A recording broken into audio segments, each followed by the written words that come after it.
Hello Samaritans, आज मैं आपके लिए IIT JEE mains first shift 22 जनवरी 2025 का मैथ्स का सलूशन लेकर आया हूं फर्स्ट पेपर का।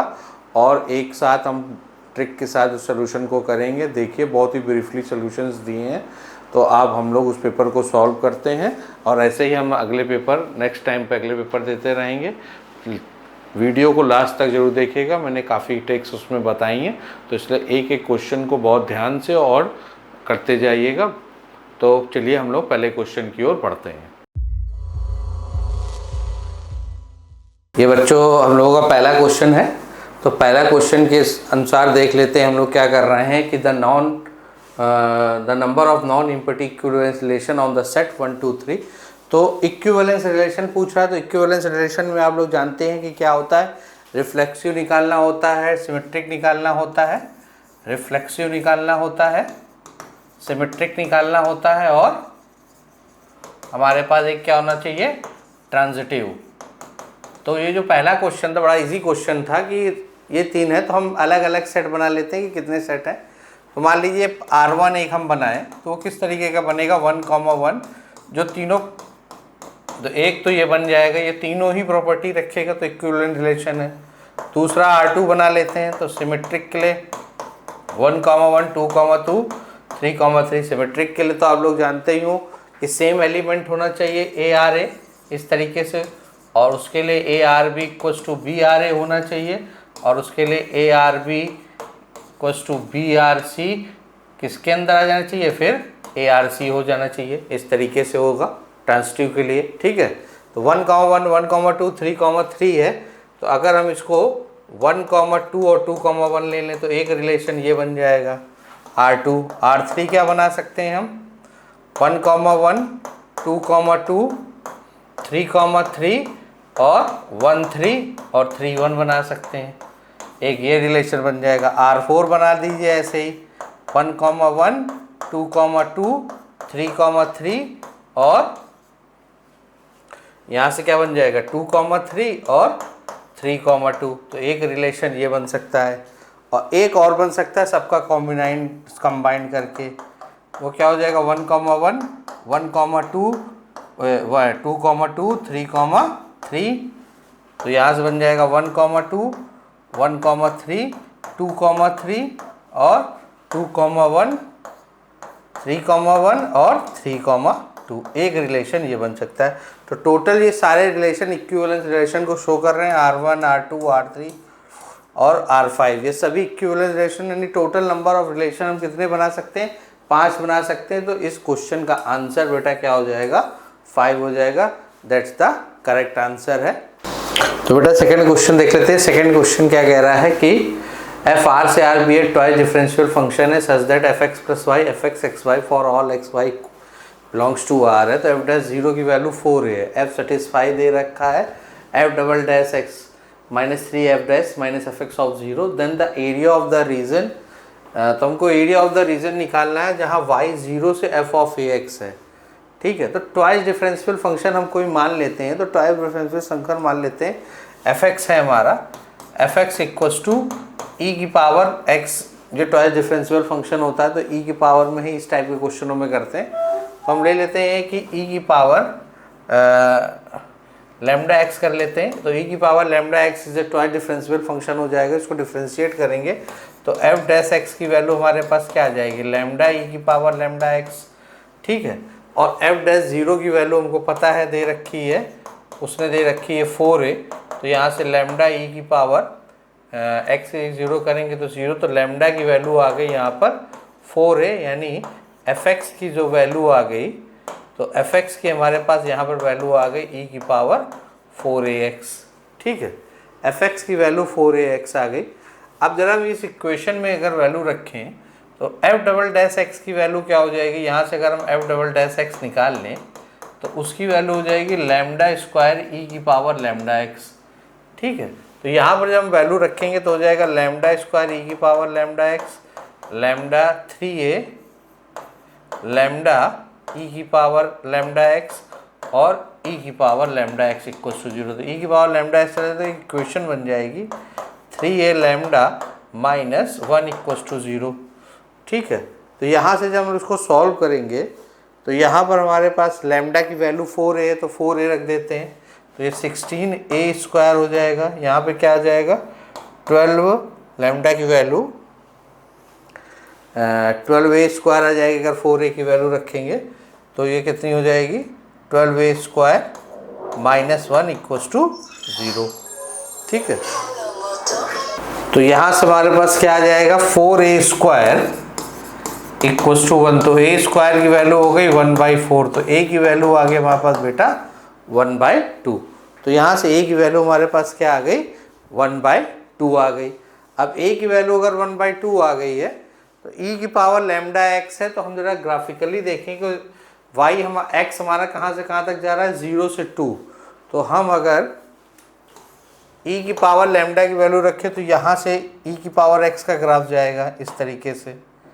ये fx की वैल्यू क्या है e की power fx equals to e की पावर x का ग्राफ हो जाएगा। तो 0 पर यहाँ पर वैल्यू x इक्वल्स टू 0 पर यहाँ पर 1 वैल्यू देगा और ये x इक्वल्स टू 2 हो जाएगा यहाँ पे कहीं। ठीक है, तो x इक्वल्स टू 2 ये होगा।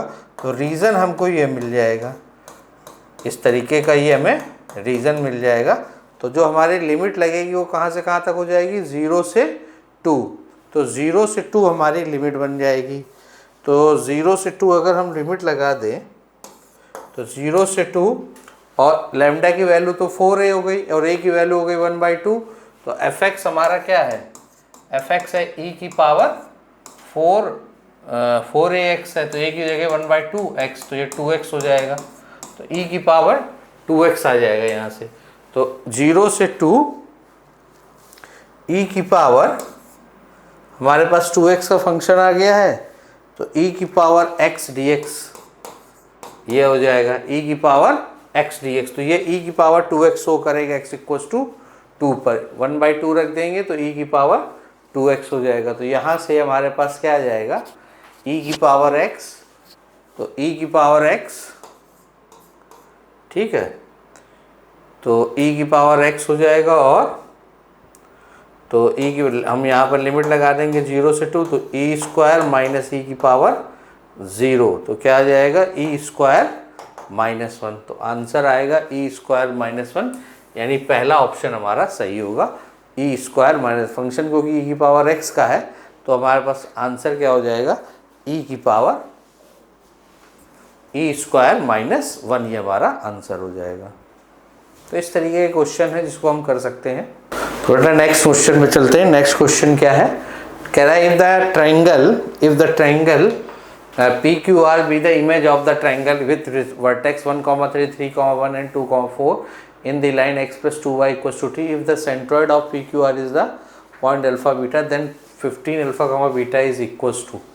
तो सेंट्रॉइड ऑफ द ट्रायंगल है, तो आपने रिफ्लेक्शन का एक फार्मूला पढ़ रखा है। रिफ्लेक्शन का फार्मूला क्या कह रहा है कि जब रिफ्लेक्शन पॉइंट दिया होता है तो उसमें हमने देखते हैं कि रिफ्लेक्शन के लिए हमने पढ़ रखा है कि x minus x dash upon a y minus y dash upon b equals to -2 the line equation जो रिफ्लेक्ट कर रही है अपॉन a² प्लस b²। ये हम लोगों ने फार्मूला पढ़ रखा है। वो कह रहा है एक ट्रायंगल एक लाइन के रिस्पेक्ट में रिफ्लेक्ट कर रहा है। तो ये मान लो पूरा ट्रायंगल है हमारे पास और ये एक लाइन है, तो ऐसे ट्रायंगल रिफ्लेक्ट होके बनेगा, ये ट्रायंगल हो जाएगा। ठीक है, यहाँ कहीं इस ट्रायंगल का सेंट्रॉइड होगा और यहाँ कहीं इस, आप सेंट्रॉइड तो जानते हो, तो मीडियम का जो पॉइंट होता है वही हमारा क्या कहलाता है सेंट्रॉइड कहलाता है। तो सेंट्रॉइड का जो इमेज होगा वो यहाँ कहीं बन रहा होगा इस लाइन के रिस्पेक्ट में। ये लाइन एज ए मिरर काम कर रही है, तो ये रिफ्लेक्शन ये मिड पॉइंट की तरह काम भी कर जाएगा, लेकिन हम इस फार्मूले का यूज़ करके सेंट्रॉइड निकाल लेंगे।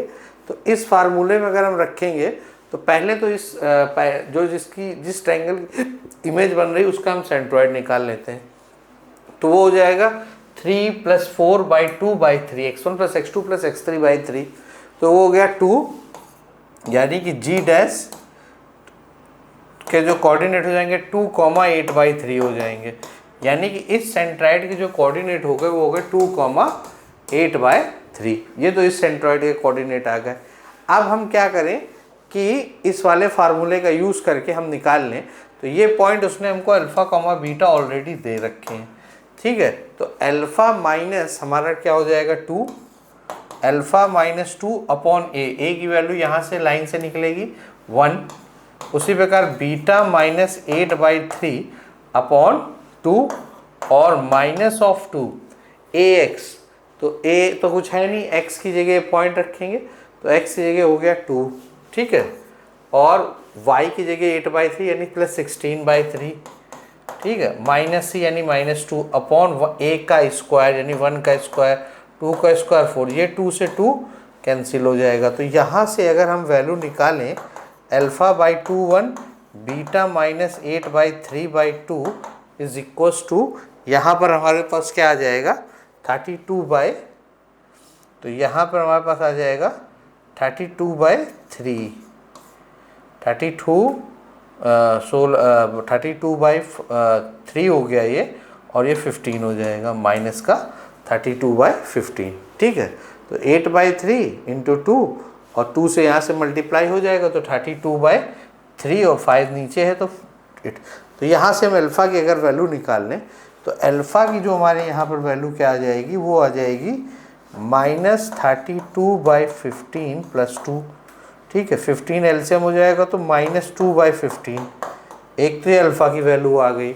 और बीटा की वैल्यू भी ऐसे ही कुछ आ जाएगी, तो बीटा की वैल्यू हो जाएगी -64/15 प्लस 8/3, तो 15 यहाँ से एलसीएम हो जाएगा तो -64 और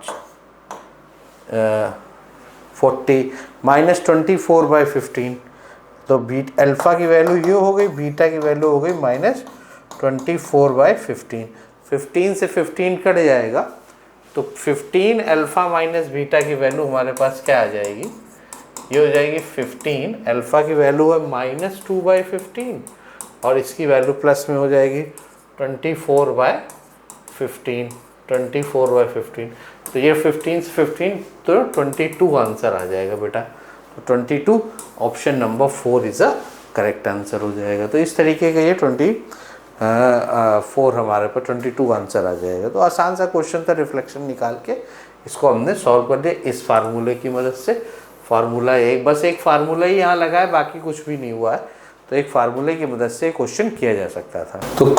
तो बेटा नेक्स्ट क्वेश्चन देख लेते हैं। नेक्स्ट क्वेश्चन कह रहा है कि Z1 Z2 Z3 with the 3 complex number on the circle modulus of Z equals to 1 with argument Z1 -π/4, Z2 0 है, Z3, तो Z1 प्लस Z2 का बार, Z2 प्लस Z3 बार, Z3 प्लस Z1 का bar equals to alpha plus beta √2 है, तो alpha comma beta belongs to Z है। Then the value of alpha square plus beta square. तो एक बात बताइए, ये सर्कल की इक्वेशन दे रखी है mod of Z equals to 1, तो ये जो सर्कल की इक्वेशन है mod of Z equals to 1, तो आर्गूमेंट ऑफ Z1 को हम क्या लिख सकते हैं, तो Z1 हमारा क्या हो जाएगा e की पावर -i π/4 हो जाएगा, ठीक है, और Z2 हमारा क्या हो जाएगा, ये 0 दे रखा है तो Z2 तो 1 हो जाएगा हमारे पास, ठीक है, और Z3 हमारे पास क्या हो जाएगा, Z3 हो जाएगा e की पावर i π/4, ठीक है। और हमको वैल्यू इसकी निकालनी है modulus of Z1 plus Z2 bar, Z1 plus Z2 bar plus Z2 plus Z3 bar plus Z3 plus Z1 बार का स्क्वायर, यही हमारे अल्फा प्लस बीटा √2 के इक्वल है। तो Z1 बार तो हमारा ये हो गया e की, Z1 का तो ये हो गया e की पावर i π/4, Z2 का बार 1 है तो 1 ही रहेगा, Z2 है 1 और ये माइनस में आ जाएगा क्योंकि कॉन्जुगेट हो गया, तो e की पावर -i π/4 हो जाएगा। Z3 है e की पावर i π/4 और Z1 बार हो जाएगा e की पावर प्लस i π/4, तो इस तरीके से ये हो जाएगा, ठीक है बेटा। मॉडुलस लगा के होल स्क्वायर कर देंगे, ठीक। तो यहाँ से हमारे पास -i π/4 हो गया और ये भी हमारे पास क्या हो गया, Z3 है i π/4, तो e की पावर बन जाएगा हमारे पास क्या π/2, और π/2 का मतलब हो गया cos π/2 हमारा 0 हो गया, sin π/2 1, तो यहाँ से तो ये i आ गया, तो ये तो हमारा प्लस का i हो गया और ये हो गया e की पावर -i π/4 इंटू 1, तो e की पावर i π/4 और ये भी i π/4 हो गया, तो 2 इंटू -i की पावर 4 हो गया, 2 इंटू -i पाई की पावर 4। जब इसको सॉल्व करेंगे तो ये हो जाएगा 2 इंटू आई की पावर 4 है, यानी कि cos pi by 4 minus i sine pi by 4 plus i का होल स्क्वायर। ठीक है, तो ये क्या बन जाएगा हमारे पास 2 कॉस पाई बाई 4 हो गया 1/√2 और ये भी क्या बन गया आई अपॉन 1/√2। ठीक है, प्लस आई। तो जब सॉल्व करेंगे तो क्या बन जाएगा √2 माइनस √2 आई का प्लस आई का होल स्क्वायर। ठीक है, तो प्लस आई का होल स्क्वायर, एक आई इधर भी है तो प्लस आई का, तो इसको अलग अलग अगर सॉल्व कर देंगे तो ये हो जाएगा मॉडुलस ऑफ √2 का होल स्क्वायर और ये बन जाएगा 1 माइनस √2 का होल स्क्वायर, आई हटते ही तो x square plus y square में आ जाएगा। तो ये हो जाएगा हमारे पास 2 प्लस 1 प्लस 2 माइनस 2√2 हो जाएगा। तो ये बन जाएगा 5 माइनस 2√2 इक्वल्स टू हमारा अल्फ़ा प्लस बीटा √2 है। तो अल्फ़ा की वैल्यू हो गई 5 और बीटा की वैल्यू हो गई -2। इस तरीके से तो अल्फ़ा बीटा से हमने कंपेयर कर दिया। अब हमको चाहिए क्या alpha square plus beta square. तो अल्फ़ा स्क्वायर हो गया 25 और प्लस का बीटा स्क्वायर हो गया 4, यानी आंसर आ गया 29। तो ये आंसर 4 इज करेक्ट आंसर हो गया। तो ये 29 हमारा करेक्ट आंसर हो जाएगा। ठीक है, तो इस तरीके से इस क्वेश्चन को हम कर सकते हैं। नेक्स्ट क्वेश्चन है using the principal value of the inverse trigonometric function in the sum of the maximum the minimum value of 16। तो मैक्सिमम और मिनिमम वैल्यू चाहिए सेक स्क्वायर एक्स। तो आप तो जानते हो sec square x plus cos square x की value pi by. तो यहाँ पर हम क्या करें कि सेक स्क्वायर एक्स की प्रिंसिपल वैल्यू के अंदर हम सेक स्क्वायर एक्स को अगर ये मान लें तो cosec square x inverse x क्या हो जाएगा π/2 माइनस ए। सेक इनवर्स एक्स ए हो गया तो कॉसेक इनवर्स एक्स हो जाएगा π/2 माइनस ए। ठीक है, तो यहाँ पर अगर हमें मैक्सिमम वैल्यू चाहिए तो ए की मैक्सिमम वैल्यू हमें पाई पर मिलेगी और इसकी मिनिमम वैल्यू हम पर कहाँ मिलेगी π/4 पर मिलेगी। ठीक है, तो जरा यहाँ पर हम रख के देखें तो हमारे पास क्या दे रखा है सेक स्क्वायर एक्स का square plus cosec inverse x का होल स्क्वायर इंटू 16, ये दे रखा है। तो ये क्या हो जाएगा ए स्क्वायर प्लस π/2 माइनस ए का होल स्क्वायर। तो अगर हम इसको और सॉल्व करें तो ए स्क्वायर, तो यहाँ से ए स्क्वायर हो जाएगा तो ये 2a स्क्वायर हो जाएगा और 2a square plus pi square by 4 आ जाएगा और यहाँ पर हमारे पास क्या आ जाएगा -2π/2 इंटू ए। तो ये 2 से 2 पाई ए किया आ जाएगा। ठीक है, अब 16a स्क्वायर है तो हम पहले मैक्सिमम निकाल लें। तो मैक्सिमम में a की वैल्यू हमारे पास क्या होनी चाहिए पाई, तो 16, तो ये हो जाएगा 2π स्क्वायर यहाँ पर अगर हम, ठीक है, और ये है पाई स्क्वायर बाई 4।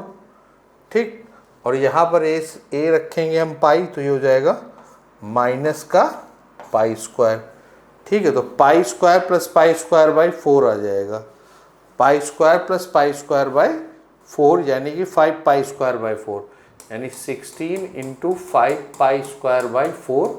तो ये हो जाएगा हमारे पास 20 पाई स्क्वायर, तो मैक्सिमम वैल्यू हो गई। ठीक है, अब मिनिमम वैल्यू हमें मिलेगी कहाँ पर π/4 पे, जब ए की वैल्यू हम π/4 रखेंगे। तो जैसे ही ए की वैल्यू यहाँ π/4 रखें तो ये क्या हो जाएगा 16 2 इंटू पाई स्क्वायर बाई 16 हो जाएगा और प्लस पाई स्क्वायर बाई 4 और माइनस पाई ए है यानी π/4 इंटू π/4। ठीक है, तो ये 8 हो गया हमारे पास, ये पाई स्क्वायर बाई 4 से पाई स्क्वायर बाई 4 और यहाँ पर हमारे पास 2 आ गया, यानी कि मिनिमम वैल्यू जो हो गई हमारे पास 2 पाई स्क्वायर आ गई। तो दोनों का सम पूछा यानी 20 पाई स्क्वायर, यानी कि ए मैक्सिमम प्लस ए मिनिमम, यानी इसकी मैक्सिमम मिनिमम वैल्यू पूछ रहा है। इसका मतलब हमारे पास क्या हो जाएगा 20 pi square plus 2 pi square यानी 22 पाई स्क्वायर इसकी वैल्यू हो जाएगी। आंसर 4 इसका करेक्ट आंसर हो जाएगा 20 pi square is a correct answer हो जाएगा। आपको पता ही है कि ए हमारा कहाँ से कहाँ तक जाएगा, 0 से पाई से -π/2, यही इसकी प्रिंसिपल वैल्यू इस रेंज पर आ जाएगी, इसलिए इसकी मैक्सिमम वैल्यू तो पाई होगी जिसमें π/2 नहीं है। तो इस तरीके से हम इसको कर सकते हैं, ठीक है।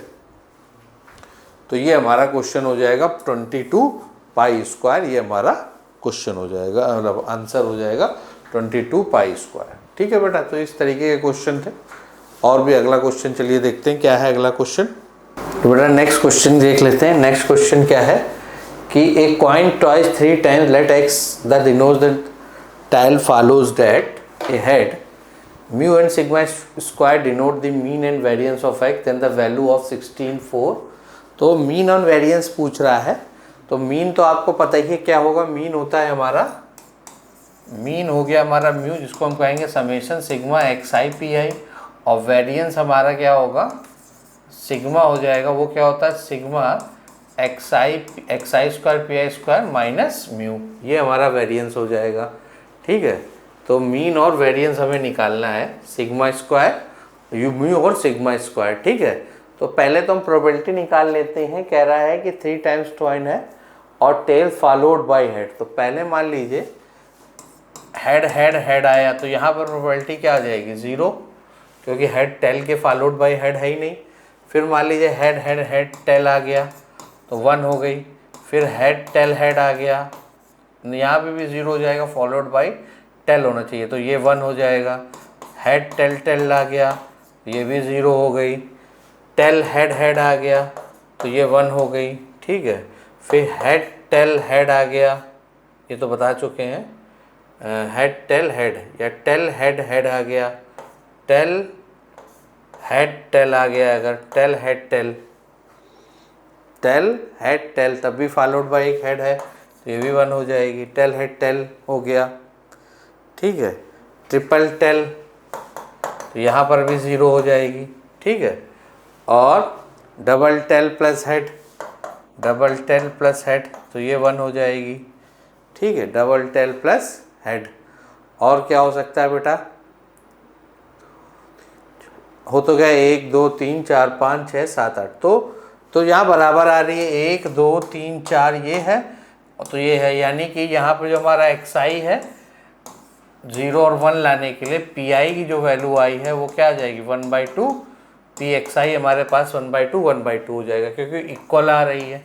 तो यहाँ से म्यू की वैल्यू हमारे पास क्या आ जाएगी सिग्मा xi pi, तो xi pi क्या हो जाएगा 0 1/2, ये तो म्यू हो गया। सिग्मा स्क्वायर हमारे पास क्या हो जाएगा sigma xi square pi minus mu, तो xi स्क्वायर pi हो गया 1/2 माइनस म्यू स्क्वायर होता है, सॉरी, तो म्यू स्क्वायर क्या हो जाएगा -1/2 का होल स्क्वायर, यानी 1/4 आ जाएगा। तो सिग्मा xi, तो सिग्मा 1/2 माइनस 1/4 हो जाएगा, तो ये हमारे पास कितना आ जाएगा 4 - 2, तो ये 1/4 ये हो जाएगा। तो सिग्मा स्क्वायर क्या हो जाएगा 1/4, तो हमको चाहिए क्या बोलूँ 64 म्यू प्लस सिग्मा स्क्वायर, तो 64 1/2 प्लस 1/4, तो 64 × 4 और ये कितना हो जाएगा 3, ठीक है। तो कितनी टाइम्स जाएगा ये हमारे पास हो जाएगा तो 48, तो आंसर हमारे पास 48 आएगा। Answer number 2 is correct answer हो जाएगा, ठीक है बेटा। तो 64 इसका करेक्ट आंसर आ जाएगा, this is the correct answer. तो फॉलोड बाय हेड है, पहले हमने प्रोबेबिलिटी निकाल ली, ये सिग्मा म्यू स्क्वायर हो जाएगा, या म्यू लिख गया था तो म्यू स्क्वायर होगा ये, ठीक है। तो ये हमारे पास 48 आ जाएगा। तो sigma pi xi square into pi हो जाता है, और ये क्या हो जाएगा माइनस म्यू स्क्वायर। तो इस तरीके से हम इसको सॉल्व कर लेंगे, तो ये हमारा 48 इसका करेक्ट आंसर आ जाएगा, ठीक है बेटा। 48 इसका करेक्ट आंसर आ जाएगा। हम लोग नेक्स्ट क्वेश्चन देख लेते हैं कि नेक्स्ट क्वेश्चन क्या है। Question A1 A2 A3 B है GP of increasing positive term, A1 A5 28 है, A2 plus A4 29, then A6 चाहिए। तो A1 A5 दे रखा है, तो अगर जीपी में है तो A1 हमारा हो जाएगा A1 हमारा हो जाएगा A, और A5 हो जाएगा AR की पावर 4, ठीक है। तो ये 28 दे रखा है, यानी ए स्क्वायर आर की पावर 4 की वैल्यू 28 दे रखी है।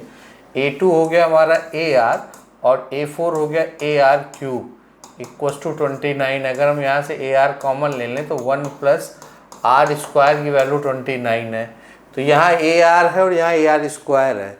तो अगर हम यहाँ से दोनों तरफ होल स्क्वायर कर दें तो A square r square 1 plus are square का होल स्क्वायर हमारे पास 29 इंटू 29 हो जाएगा, तो 29 का स्क्वायर हो जाएगा। ठीक है, और यहाँ से अगर हम A स्क्वायर आर स्क्वायर निकाल लें तो हमारे पास यहाँ से वैल्यू आ जाएगी 28 अपॉन आर स्क्वायर, जो उठाकर हम यहाँ रख सकते हैं। तो 28 अपॉन आर स्क्वायर की वैल्यू 1 प्लस आर स्क्वायर का आर स्क्वायर इंटू 29 इंटू 29 हो जाएगा। ठीक है बेटा, तो अगर हम इसको लिख सकते हैं तो हम इसको इस तरह भी लिख सकते हैं, R square upon 1 plus are square का whole square equals to 28 upon 29 into 29। दोनों तरफ होल स्क्वायर करेंगे तो यहाँ से हमारे पास r upon 1 plus are square की जो वैल्यू आ जाएगी वो हो जाएगी √28 अपॉन 29। अब जरा गौर करें, अगर हम r की वैल्यू √28 मान लें तो आर स्क्वायर, अगर r की वैल्यू को हम √28 मान लें तो आर स्क्वायर हमारे पास बेटा क्या हो जाएगा 28, और 28 प्लस 1 29 बन रहा है। इसका मतलब r की वैल्यू क्या है √28 है। r की वैल्यू अगर √28 है तो यहाँ से हमने क्या निकाला है a square plus are square, तो a स्क्वायर आर स्क्वायर की वैल्यू हो गई 28, ये भी 28 है और आर स्क्वायर यहाँ पे क्या हो जाएगा हमारे पास 28। तो a की वैल्यू आ जाएगी 1 अपॉन √28, a की वैल्यू आ गई 1 अपॉन √28, और हमको चाहिए क्या a6, और a6 हमारा होता है AR की पावर 5, यानी 1 अपॉन √28 और r की पावर 4 हो गया, यानी कि r इंटू आर की पावर r स्क्वायर का हम स्क्वायर कर सकते हैं। तो 1 अपॉन √28 इंटू √28 और r की वैल्यू है तो √28, तो √28 का स्क्वायर हो जाएगा ये, तो 28 का स्क्वायर आ जाएगा वैल्यू, और 28 का स्क्वायर हमारा बेटा क्या होता है 784। तो आंसर क्या होगा हमारा 784 हो जाएगा, 784। तो ये हमारा आंसर हो जाएगा। Answer number 3 is a correct answer हो जाएगा, क्योंकि आर स्क्वायर की वैल्यू क्या हो गई √784 यानी कि 28, यानी कि √784 की वैल्यू क्या आ गई 784। ये आर स्क्वायर की हमारी वैल्यू हो गई। ठीक है, अब नेक्स्ट क्वेश्चन देख लेते हैं। नेक्स्ट क्वेश्चन क्या है, तो बेटा नेक्स्ट क्वेश्चन था L1 x1 - 1/2 y - 2/3 z - 3/4 and L2 है x - 2/3 y - 4/4 z - 5/p the two lines, then the which of the following point lies on the line of shortage distance between L1 और L2। नहीं, L1 L2 दो lines दे रखी, इनकी shortage distance निकालनी। तो shortage distance पर वो उस लाइन पर वो पॉइंट निकालना है, इन चारों पॉइंट पहले तो हम लाइन की इक्वेशन निकाल लें जो शॉर्टेज डिस्टेंस पर। अब शॉर्टेज डिस्टेंस की बात है, इसका मतलब है कि लाइंस जो होंगी आपस में परपेंडिकुलर होनी चाहिए, यानी कि अगर हम एक लाइन ले लें L1 और दूसरी लाइन ले लें L2 तो इनके बीच की जो ये शॉर्टेज डिस्टेंस है, मान लें अगर ये PQ लाइन है तो ये L1 लाइन और ये L2 लाइन तभी शॉर्टेज बन सकती है जब ये L1 PQ पर परपेंडिकुलर हो, L1 L2 भी PQ पर परपेंडिकुलर लाइन की तरह शो करे। और परपेंडिकुलर जब लाइनें होती हैं यानी कि L1 if perpendicular to PQ तो उनके जो डायरेक्शन रेशियोज होते हैं वो उनमें एक रिलेशन होता है। वो क्या होता है A1 A2 plus B1 B2 plus C1 C2 की वैल्यू क्या हो जाती है बेटा 0 हो जाती है। ये एक रिलेशन होता है, ये हमने पढ़ रखा। तो सबसे पहले हम लोग क्या करते हैं कि वो PQ निकाल लेते हैं कि PQ क्या है, PQ के डायरेक्शन रेशियो निकाल लेते हैं। तो उसके लिए हम क्या करते हैं, इसको लैम्डा इक्वल करते हैं, इसको म्यू के इक्वल करते हैं। तो x - 1/2 इक्वल्स टू y - 2/3 और z - 3/4 इक्वल्स टू लैम्डा। तो यहाँ से जो वैल्यू आ गई वो हो गई 2 लैम्डा प्लस 1, 3 लैम्डा प्लस 2 और 4 लैम्डा प्लस 3। एक तो ये पॉइंट आ गए P के लिए, ठीक है। और Q के लिए हमारे पास म्यू पे हम देख लेते हैं। तो अगर हम इसको इक्वल्स टू म्यू कर दें तो ये हमारे पास क्या हो जाएगा, 3 म्यू प्लस 2 4 म्यू प्लस 4 और 5 म्यू प्लस 5 हो जाएगा, 5 म्यू प्लस 5।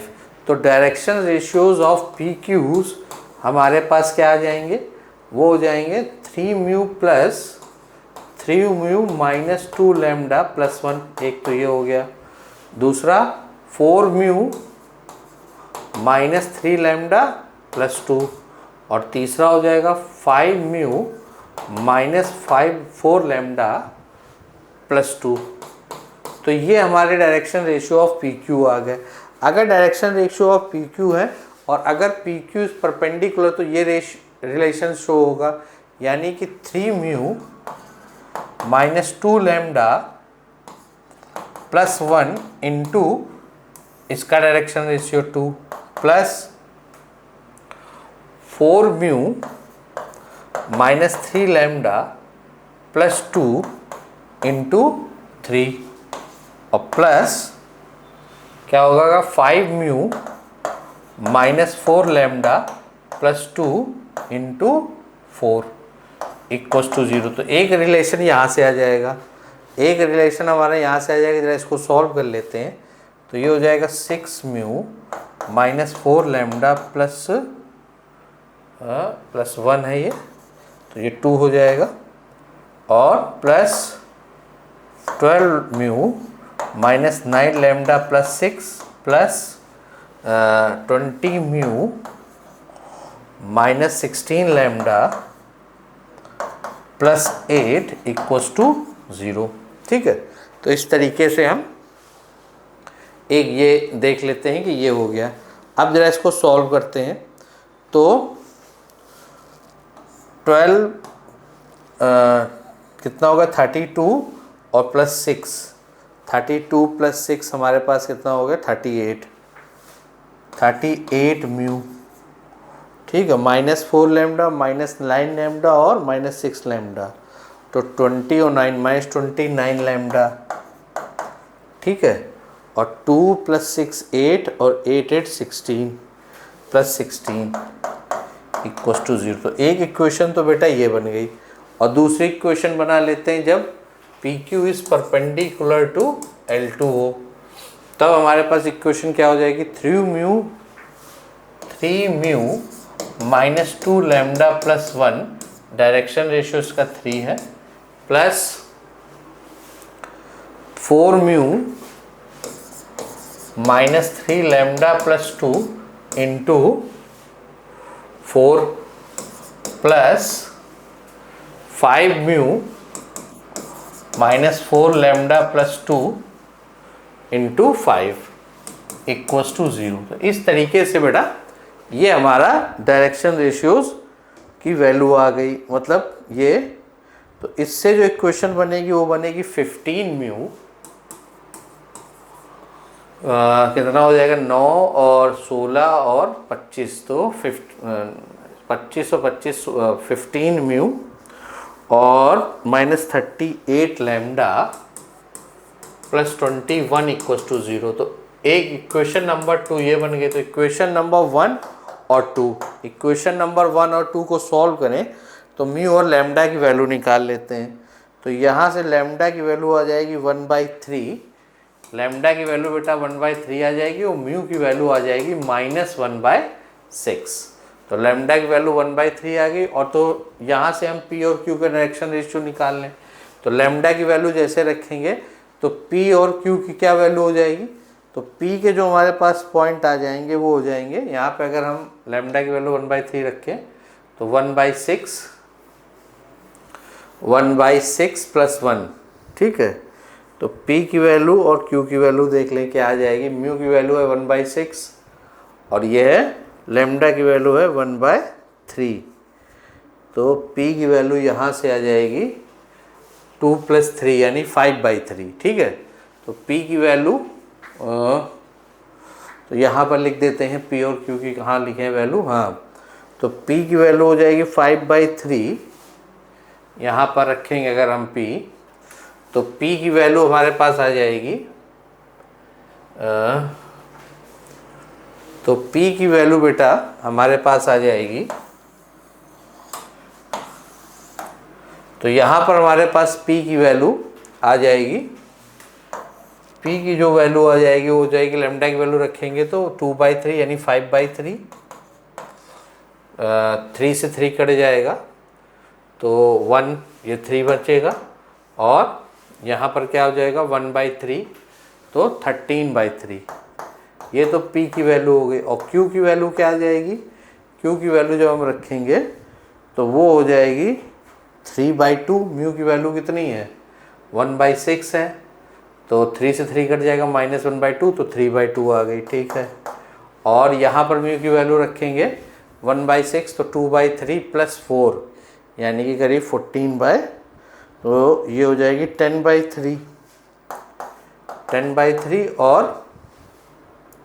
और हो जाएगी हमारे पास 25/6, क्या हो जाएगी 25/6, ये 3 वैल्यू आ जाएंगी। यहाँ पर रखेंगे हम म्यू की वैल्यू -1/6 तो 30 में से 5 जाएगा तो 25/6 आ जाएगा, ठीक है। तो अब हम PQ निकाल लेते हैं, तो PQ के लिए हम क्या करेंगे, तो अब हम लाइन ऑफ PQ निकाल लें तो x - 5/3 y - 3 और ये हो जाएगा, तो PQ हमारे पास क्या हो जाएगा, तो लाइन ऑफ PQ अगर हम लोग निकालेंगे तो निकाल लेते हैं लाइन PQ, तो लाइन ऑफ PQ हमारे पास आ जाएगी x -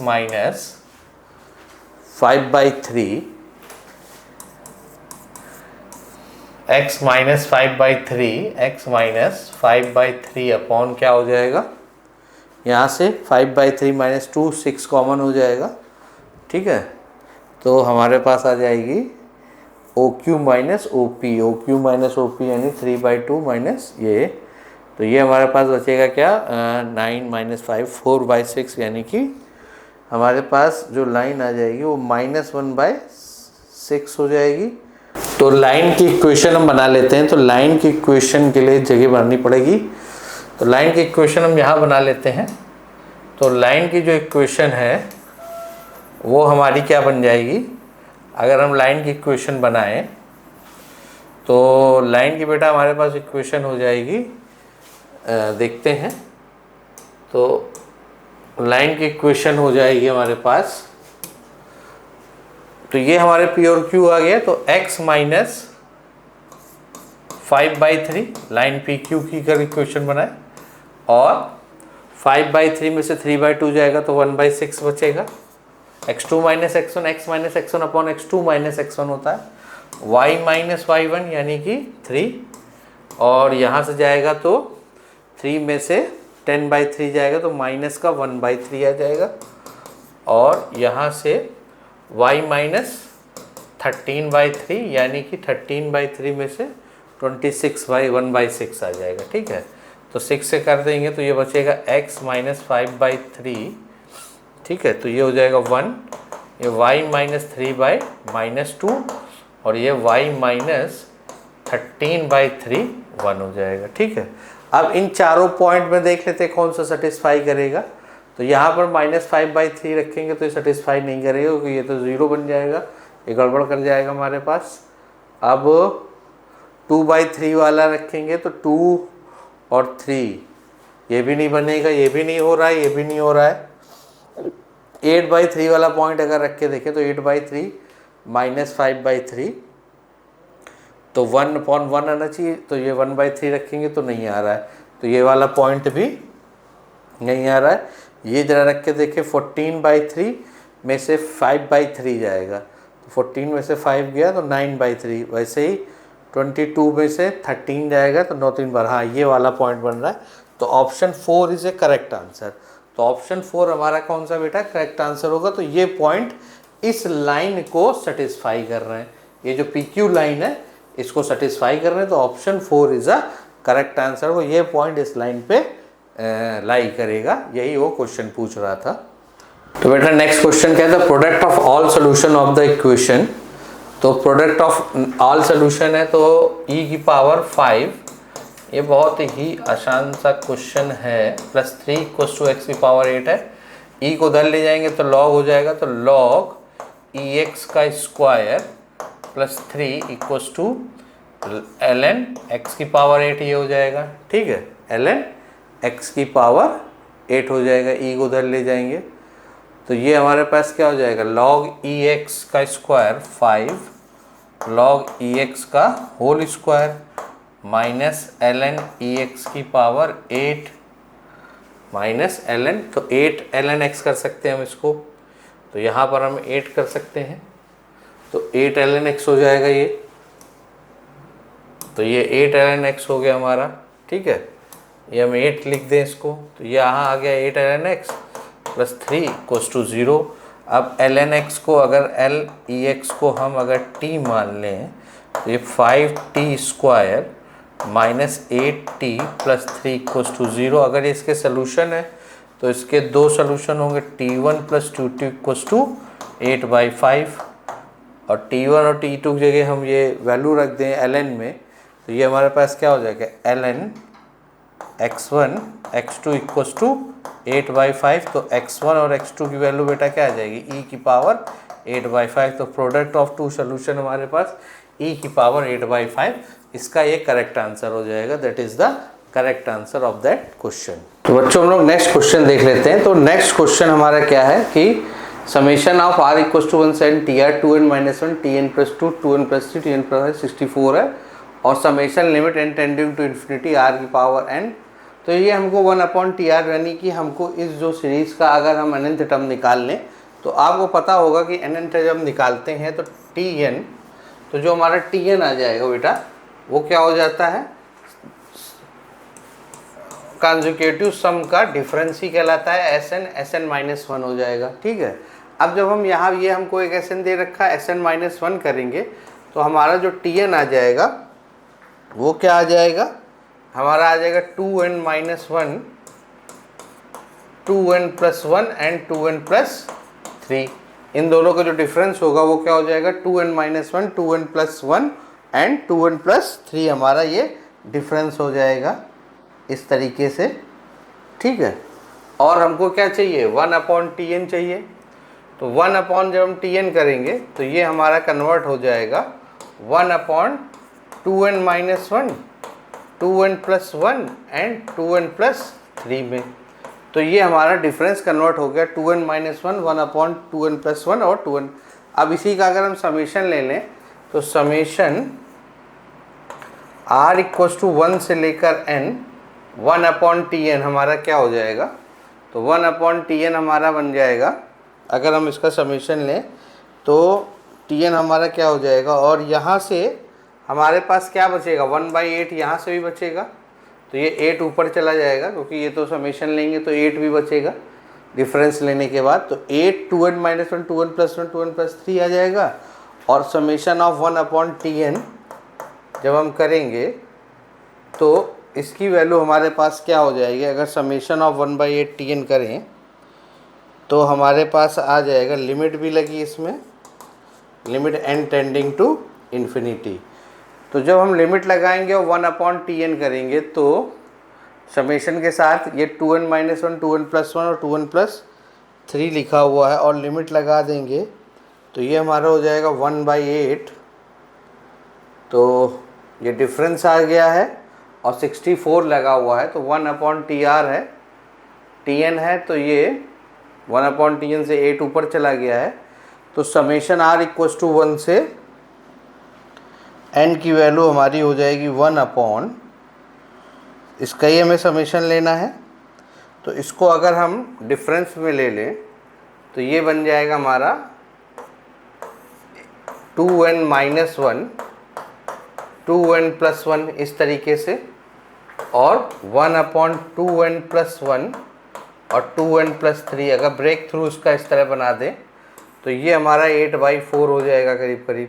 ठीक है, ये 8/4 की तरह आ जाएगा जब डिफरेंस लेंगे, यहाँ एलसीएम लेंगे तो एलसीएम 2n - 1 2n +, उसको इस तरीके से हमने ब्रेक कर लिया, तो ऊपर क्या बचेगा हमारे पास, यहाँ से हमारे पास बचेगा 2n + 3 और यहाँ से क्या बचेगा 2n-1, तो 2n कट के 4 आ जाएगा, तो 8/4 ये हमारा बन जाएगा। ठीक है, 4 से हमने मल्टीप्लाई कर दिया और 4 से हमने डिवाइड कर दिया, तो इस तरीके से ये हमारा सेम वही सीरीज़ आ जाएगी। तो 8/4 हमने इसको इस तरीके से इसको कन्वर्ट कर दिया और इसी का समेशन चल रहा है। और 8/4 समेशन n इक्वस टू 1 से r इक्वस टू 1 से लेकर n तक। ठीक है, ये हमारा चल रहा है। अब हम लोग इसको क्या करते हैं और आगे सॉल्व करेंगे, तो ये 2 आ जाएगा यहाँ से, तो ये 2 हो जाएगा। और ये जब सीरीज़ रखेंगे तो यहाँ पर जो सीरीज़ बनेगी वो बन जाएगी हमारे पास 1.3 और -3.5। ठीक है बेटा, और प्लस 3 × 5 माइनस ऐसे बढ़ती चली जाएगी 5 × 7 की सीरीज़ बनती चली जाएगी इस तरीके से। ठीक है, तो लास्ट में जो हमारे पास टर्म बचेगा वो क्या बचेगा, एक तो ये टर्म बचेगा, बाकी हमारी लिमिट लगी हुई है, limit n tending to infinity, तो n वाले सारे टर्म, तो एक तो हमारे पास बचेगा 1/1.3 माइनस 1 जो लास्ट के जो टर्म बचेगा वो बचेगा 2n+1 और 2n+3 बचेगा लास्ट का इस तरीके से। तो ये तो लिमिट लगने की वजह से, ये लिमिट लगने की वजह से क्या हो जाएगा, ये तो हमारा चला जाएगा 0 की तरफ। ठीक है, तो ये 2 है, तो यहाँ से जो बचेगा वो बचेगा 2/3, तो आंसर इसका आएगा 2/3। तो ये इसका आंसर करेक्ट होगा 2/3। ठीक है, तो उसको सीरीज़ को तोड़ के हमने इसका जो आंसर निकाला वो क्या आ गया, 2/3 है। हम लोग नेक्स्ट क्वेश्चन देख लेते हैं। For all the English alphabet 5 letters are chosen are arrange in alphabetically order, then the total number of ways in which the middle term is m is. ठीक है, तो एक बात बताइए, इंग्लिश अल्फ़ाबेट में m इधर है तो A to Z यहाँ से होगा और m से n से लेकर z तक के नंबर m n z ये होगा, और A B C D E F G H I J K L M N L M L ये टोटल है नंबर और ये टोटल नंबर, तो ये तो टोटल होगा 12, ये टोटल होगा 13। ठीक है, तो 12 और 12 और 13 25 और ये m बीच में हो गया 26। तो टोटल हमें कितने अल्फ़ाबेट बनाने, 5 लेटर्स अल्फ़ाबेट बनाने हैं। ठीक है, अगर हमें 5 बनाने हैं तो टोटल वेज हमारे पास क्या हो सकते हैं, या तो 2 यहाँ से लें तो 12 में से C2 लें, एक ये हो गया +1 और एक 13C2, ये हमारा होगा 12C2 + 1 + 13C2। तो इससे हमारा पूरे अल्फ़ाबेट निकल आएंगे, तो 5 नंबर्स के अल्फ़ाबेट बन जाएंगे। तो जो हमारे पास बन कर आएगी वो सीरीज़ क्या हो जाएगी, 12C2 × 13, तो जो हमारे पास क्या आ जाएंगे, तो 12C2 × 13C2। इसको सॉल्व कर लेंगे, तो जब सॉल्व करेंगे तो आंसर आ जाएगा 5148। तो ये होगा इसका आंसर 5148। 2 इससे मिले प्लस 1 इससे मिला, 2 इससे मिले, तो इन दोनों का मल्टीप्लिकेशन इंडिपेंडेंट है 12C2 × 13C2 यानी 5148 टोटल हमारे पास इसके केसेस आ जाएंगे। ठीक है, तो ये हमारे पास आंसर आ जाएगा। ये तो आप सॉल्व भी कर लोगे, ये फैक्टोरियल 12 होगा। ठीक है, यहाँ से क्या निकलेगा, फैक्टोरियल 2 और फैक्टोरियल 10। ठीक है, इनटू क्या आ जाएगा यहाँ पे 13 का फैक्टोरियल, 2 का फैक्टोरियल एंड 11 का फैक्टोरियल। तो ये क्या आ जाएगा यहाँ से 12 × 11/2 और यहाँ पर आ जाएगा 13 × 12 11/2, तो ये 6 हो जाएगा, ये 6 हो जाएगा। ठीक है, तो 66 × कितना हो जाएगा 72, तो 6 ×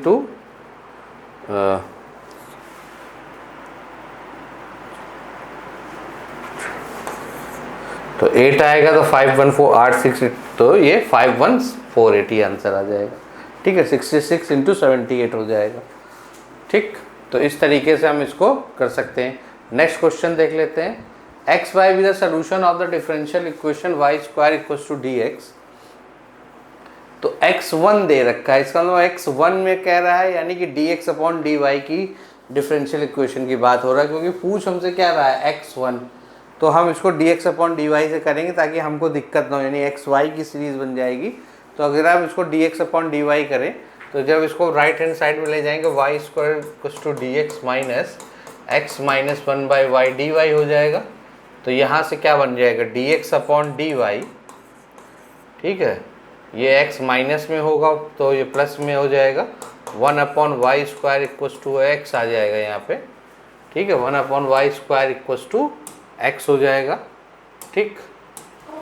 और ये प्लस का है तो ये माइनस का हो जाएगा, 1 इक्वल्स टू y उधर चला जाएगा, ये प्लस में आ गया और ये माइनस माइनस पर हो गया तो 1/y क्यूब हो जाएगा राइट हैंड साइड में, ठीक है। तो इसका इंटीग्रेटिंग फैक्टर निकाल लेंगे।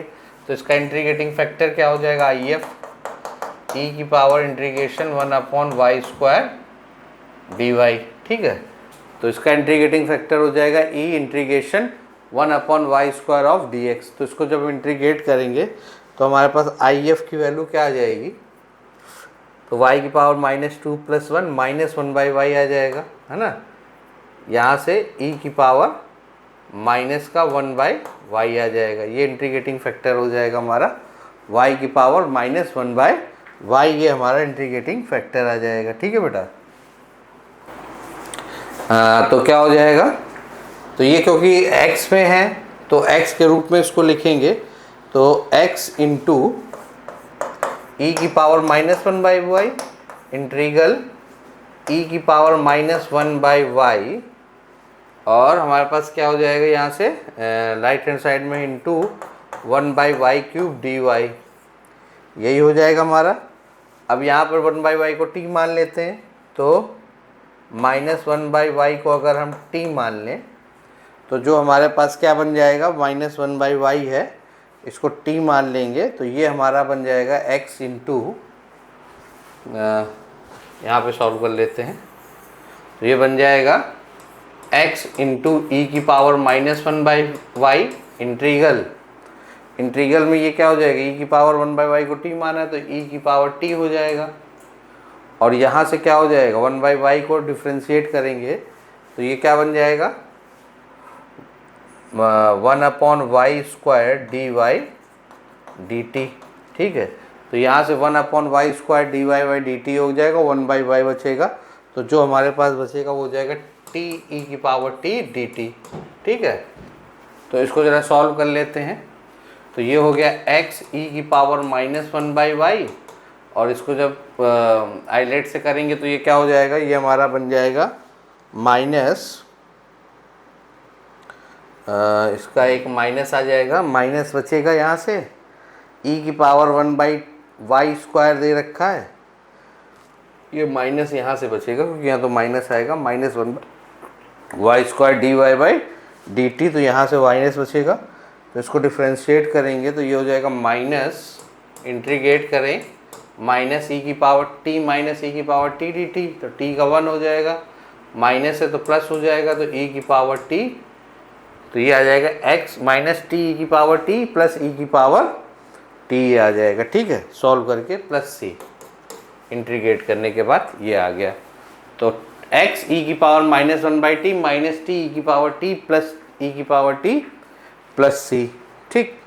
अब हम लोग इसको सॉल्व कर लेते हैं, t की वैल्यू पुटअप कर देते हैं, x e की पावर -1/p -1/y, t की जगह -1/y लिया है तो ये प्लस में हो जाएगा -1/y, और यहाँ पर क्या हो जाएगा e की पावर -1/y प्लस c, ठीक।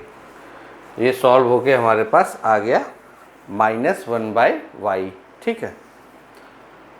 अब जरा वैल्यू रख लेते हैं, कह रहा है कि y की वैल्यू 1 रखने पर x की वैल्यू 1 है, y की वैल्यू 1 रखें तो x की वैल्यू 1 है, तो यहाँ पर y की वैल्यू 1 रखेंगे और x की वैल्यू 1 निकालेंगे। x की वैल्यू 1 रखने पर y की वैल्यू 1 है, तो इसका मतलब ये हो गया 1/e equals to 1/e plus 1/e plus c, 1/e plus 1/e equals to c आ जाएगा, तो c की वैल्यू यहाँ से क्या आ जाएगी, c की वैल्यू आ जाएगी -1/e, एक 1/e से एक 1/e चला जाएगा तो c की वैल्यू आ जाएगी -1/e, अब c अगर हमारा -1/e आ गया तो इक्वेशन, और हमको क्या करना है यहाँ पर y की वैल्यू अब 1/2 पुट कर देनी है, तो तभी तो हम x 1/2 लाएंगे। जब y की वैल्यू 1/2 पुट करेंगे तो यहाँ पर x हाफ की वैल्यू देखते हैं क्या आ रही है, तो ये बन जाएगा x/e² इक्वस टू 1/2 रखने पर तो ये 2 ऊपर चला जाएगा तो x/e² बन जाएगा, तो -2 हो जाएगा तो x/e² हो गया 2/e² प्लस 2/e² आ जाएगा यहाँ से, और यहाँ पर क्या आ जाएगा 1/e²। ठीक है, तो प्लस 1/e², और c की वैल्यू हमने क्या निकाली है -1/e। तो जरा अब आंसर मैच करा लेते हैं क्या आ जाएगा।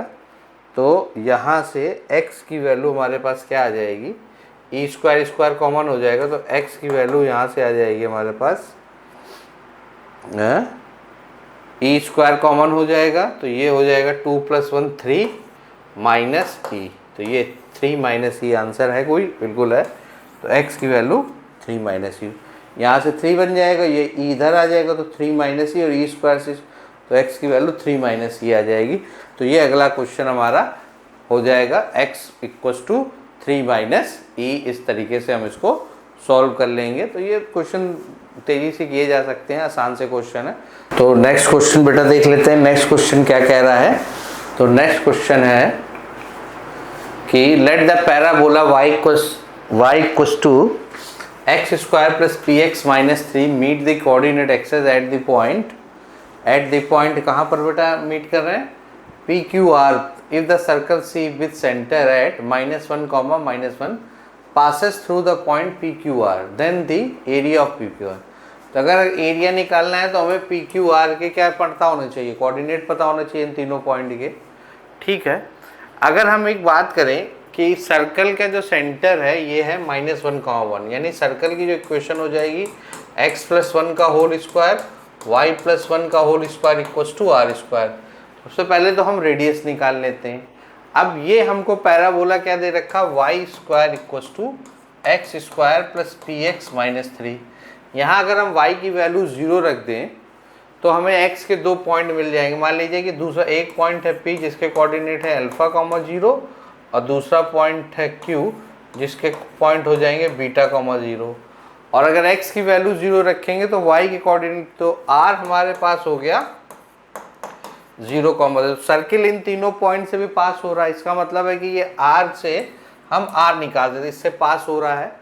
तो ये हमारे पास क्या हो जाएगा -3, 2 -3 + 1 हो जाएगा, है ना, क्योंकि 0 से पास कर रहा है तो 0 रखेंगे तो यहाँ पर हो जाएगा 1 का स्क्वायर 1, और ये कितना हो जाएगा -3 है, -3 + 2 यानी 4, तो r² की वैल्यू 5 आ गई।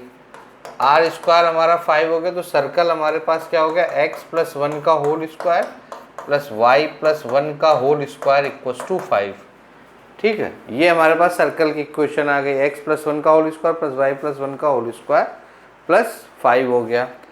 अगर हम यहाँ पर y की वैल्यू 0 रख दें, क्योंकि तो x एक्सिस से तो y की वैल्यू 0 रख देंगे, तो ये हमारे पास आ जाएगा x + 1 का whole square plus 1 equals to 5, यानी x + 1 का होल स्क्वायर इक्वल्स टू 4, यानी x + 1 इक्वल्स टू +-2। तो x के कोऑर्डिनेट एक आ जाएंगे 1 और दूसरा -1 रखने पर, एक तो हमने रख दिया +2 के लिए -1 रखा तो हो गया, और -1 तो -3, यानी कि जो कोऑर्डिनेट आ गए हमारे पास p के, तो p हो गया हमारा 1, 0, q हो गया हमारा -3, 0, और r हो गया हमारा 0, -3। तो हम एरिया ऑफ ट्रायंगल निकाल लें, अगर एरिया ऑफ ट्रायंगल PQR, तो वो बेटा क्या हो जाएगा x, तो वो हो जाएगा हमारे पास 1 -3 0। तो एरिया ऑफ ट्रायंगल अगर हम निकाल लें कोऑर्डिनेट एक्सेस के अनुसार, तो वो हमारे पास क्या हो जाएगा 1 3 0 करके हम निकाल लेंगे। तो हाफ ऑफ होता है एरिया, तो एरिया क्या हो जाएगा हाफ ऑफ x1 y1, यानी 1 0 0 1, फिर x2y2 -3 0 1 और x3y3 0 -3 1। तो इसको जब सॉल्व करेंगे तो आंसर आ जाएगा 6। तो देखिए 6 एरिया होगा, तो ये इसका आंसर हो जाएगा। आंसर क्या हो जाएगा इसका? 6। ठीक है, तो इस तरीके से हमने एरिया निकाल लिया। ये पॉइंट सर्कल को सेटिस्फाई करेंगे, इसलिए क्वेश्चन आसान हो गया। नेक्स्ट क्वेश्चन देख लेते हैं।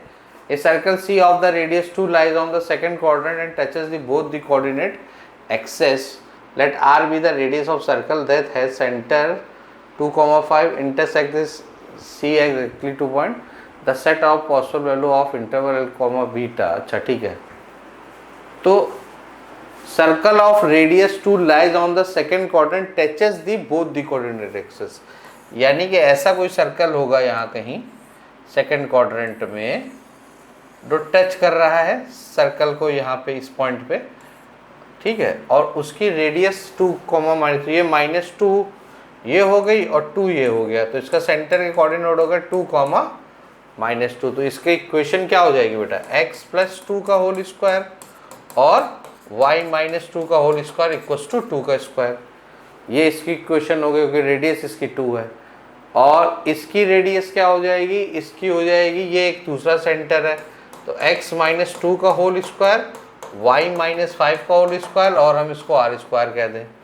ठीक है, अब वो ये कह रहा है कि the circle the radius of the line second coordinate touches both the coordinate access and let r be the radius of a circle that has center at the point 2 and intersect the circle C at exactly 2 points। अगर ये दोनों intersect कर रहे हैं तो हम लोगों ने एक पढ़ रखा है कि इंटरसेक्ट जब करते हैं तो उसमें डिस्टेंस बिटवीन द सेंटर निकाल लेते हैं, और उस पर एक हम इक्वेशन निकालते हैं। क्या होती है वो? रेडियस का जो डिफरेंस होता है r1 - r2 is less than c1 c2 is modulus of r1 + r2। यही तो हम लोग करते हैं। इस तरीके से हम लोग इस इनइक्वालिटी से हम डिस्टेंस निकाल लेते हैं। अब दोनों के सेंटर के बीच की डिस्टेंस जब निकालेंगे तो 5 आ जाएगी। ठीक है, r1 - r2 है, तो पहले वाले की रेडियस तो 2 है, दूसरे वाले की हमको पता नहीं है, तो ये हो गया r - 2 और ये हो गया r + 2। ठीक है, इसको जब हम सॉल्व करेंगे तो 5 इधर देंगे और 2 इधर देंगे, तो ये r की जो वैल्यू आ जाएगी वो हमारी आ जाएगी 3 और 7 के बीच में। ठीक है, 3 और 7 के बीच में, यानी कि यहाँ अल्फा की जो वैल्यू है यानी r बिलोंग्स टू 3,7। वो यही कह रहा है कि r हमारा जो इंटरवल है वो अल्फा, यानी अल्फा की वैल्यू 3 हो गई और बीटा की वैल्यू हमारे पास 7 हो गई। तो यहाँ पर रख देते हैं 3 × 7 - 2 × 3, तो 21 - 6 कितना आ जाएगा? 21 में से 6 जाएगा, 7 6 15, तो आंसर हमारा 15 हो जाएगा। तो इसका आंसर बेटा क्या आ जाएगा? 15 इसका आंसर आ जाएगा। तो ये भी आसान सा क्वेश्चन था, तो इसका आंसर क्या आ जाएगा? 15 आंसर आ जाएगा। It is the correct answer. ठीक है, तो नेक्स्ट क्वेश्चन देख लेते हैं। नेक्स्ट क्वेश्चन क्या कह रहा है? तो fx दे रखा है बेटा, let for fx equal to 7 10 8x 7 10 6x -3 10 की पावर 4x -3 10 स्क्वायर x।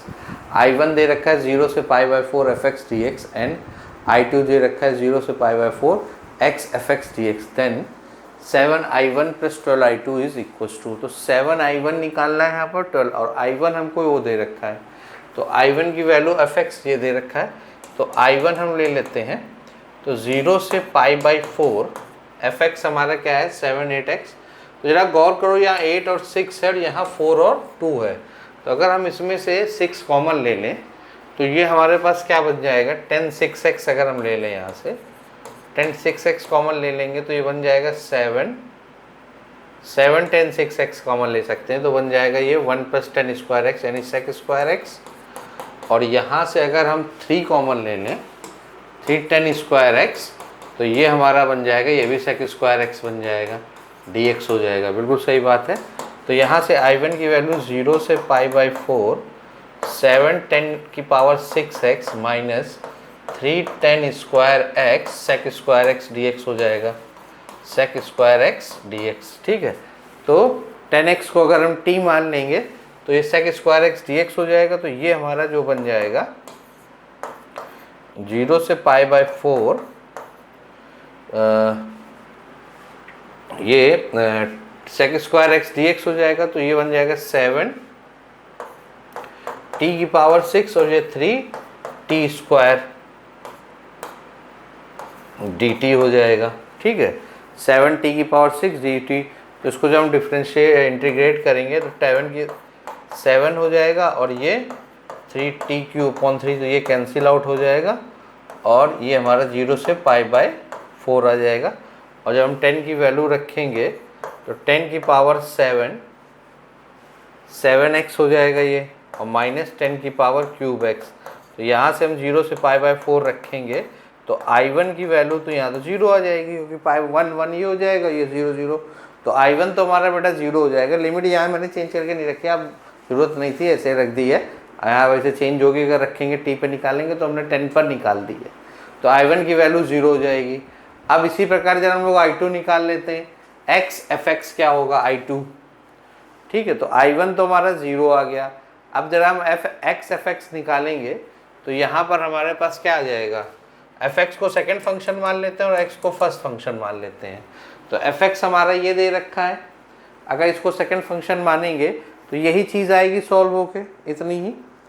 जो हमने fx तो सॉल्व कर ही रखा है, जहाँ जहाँ इंटीग्रल होगा वो ये इतना ही सॉल्व होकर आएगा, तो हम डायरेक्ट अपना कैलकुलेशन बचा सकते हैं। तो फर्स्ट तो हो गया हमारा x, तो सेकंड में जब हम इंटीग्रल ऑफ fx निकाल ही चुके हैं तो वो आया 10 7x 10 3x। तो यहाँ पर हमारे पास हो जाएगा 10 7x माइनस 10 3x, 0 से π/4। ठीक है, 0 से π/4 हो जाएगा ये। ठीक, तो 0 से π/4 ये एक हमारे पास आ जाएगा फर्स्ट सेकंड का फंक्शन। तो ये पूरी वैल्यू तो हमारे पास ऑलरेडी 0 हो गई। ठीक है, ये हमारा ख़त्म हो जाएगा। और दूसरा हमारे पास इंटीग्रल क्या बचेगा, इंटीग्रल बचेगा 10 7x 10 3x, ये दोबारा होगा 10 7x माइनस 10 3x, यही बचेगा। इसका दोबारा जब हम dx करेंगे, ठीक, लिमिट रहेगी 0 से हमारी π/4 ही रहेगी।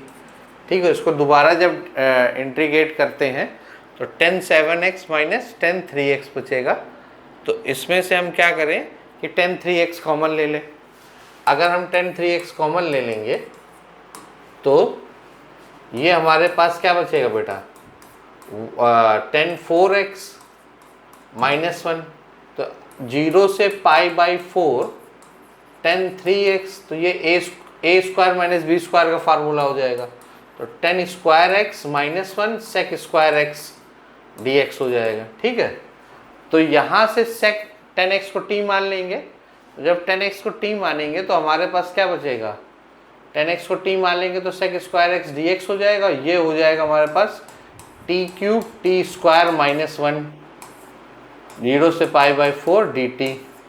ठीक है, तो t की पावर 5 हो जाएगा, तो ये हो जाएगा t की पावर 6/6 माइनस t की पावर t क्यूब 4/4 हो जाएगा। ठीक है, तो यहाँ 10 रख देंगे हम, तो 10 की पावर 5x/6 माइनस 10 की पावर 4x/4, लिमिट लगा देंगे 0 से π/4। तो यहाँ से हमारे पास आंसर आ जाएगा, π/4 रखेंगे तो ये हो जाएगा 1/6 और 1/4 24 कॉमन हो जाएगा, 1 माइनस 1/12 आ जाएगा। तो I2 की वैल्यू हमारे पास π/12 आ जाएगी। π/12 हमको चाहिए क्या, 7I1, तो 7I1 तो 0 हो गया, 12 चला गया, I2 चाहिए। तो I2 की वैल्यू तो हमारे पास 12 आई है। तो आंसर जो हमारा इसका क्या हो जाएगा, आंसर हो जाएगा 1/12 आई है हमारे यहाँ से, π/4 रखने पर 1/12, तो आंसर 12, आंसर 12 से 12 कैंसिल हो जाएगा, क्योंकि 1/12 I2 की वैल्यू आई है। और हमको चाहिए कि 7I1, तो 7I1 प्लस 12I2 है, तो 7 इंटू 0 12, I2 की वैल्यू आई है 1/12, तो 12 to 12 कैंसिल, 1 आंसर आ जाएगा इसका। तो 1 इज ए करेक्ट आंसर, π/1 नहीं है, π2 से 1 वैल्यू हो गई, तो 1/12 आंसर आया। तो 12 इसका आंसर आ जाएगा बेटा 1, तो इसका क्या आंसर आ जाएगा, 1 हो जाएगा। आसान क्वेश्चन था, डिफरेंशियल इंटीग्रल को करते हुए सॉल्व कर लेंगे। यहाँ से आधा आपका टाइम बच जाएगा, क्योंकि आधा तो यहीं सॉल्व हो जा रहा है, इतना पोर्शन आपको और सॉल्व करना पड़ेगा। नेक्स्ट क्वेश्चन क्या है, let f x be a real differential function such that f zero की वैल्यू 1 दे रखी है, f x plus 1 f x plus f dash y f dash x f zero y ये दे रखा है, ठीक है। तो इसको अगर हम सॉल्व करें तो ये हमें एक फंक्शन दे रखा है और हमसे log fn की वैल्यू पूछ रहा है, यानी एक कोई ना कोई सीरीज बन रही होगी इसमें। तो f ऑफ 0 दे रखा है, f ऑफ 0 पर हमको दे रखा है f x is a real differential function such that, f of 0 पहले निकाल लेते हैं। तो एक काम करते हैं, इस पूरे फंक्शन में f of x plus y f x f that y plus f dash x और एफ वाई, यहाँ पर x और y की वैल्यू दोनों 0 रख देते हैं। तो जैसे ही 0 रखेंगे तो यहाँ से हमें f ऑफ 0 मिल जाएगा, ये हो जाएगा f ऑफ 0 एफ डैश 0, ये हो जाएगा एफ डैश 0 एफ ऑफ 0, तो एफ ऑफ 0 कट जाएगा, कॉमन लेके f तो 1 इक्वल टू एफ डैश 0 आ जाएगा। तो एफ डैश 0 की वैल्यू हमारे पास क्या आ गई, 1 आ गई,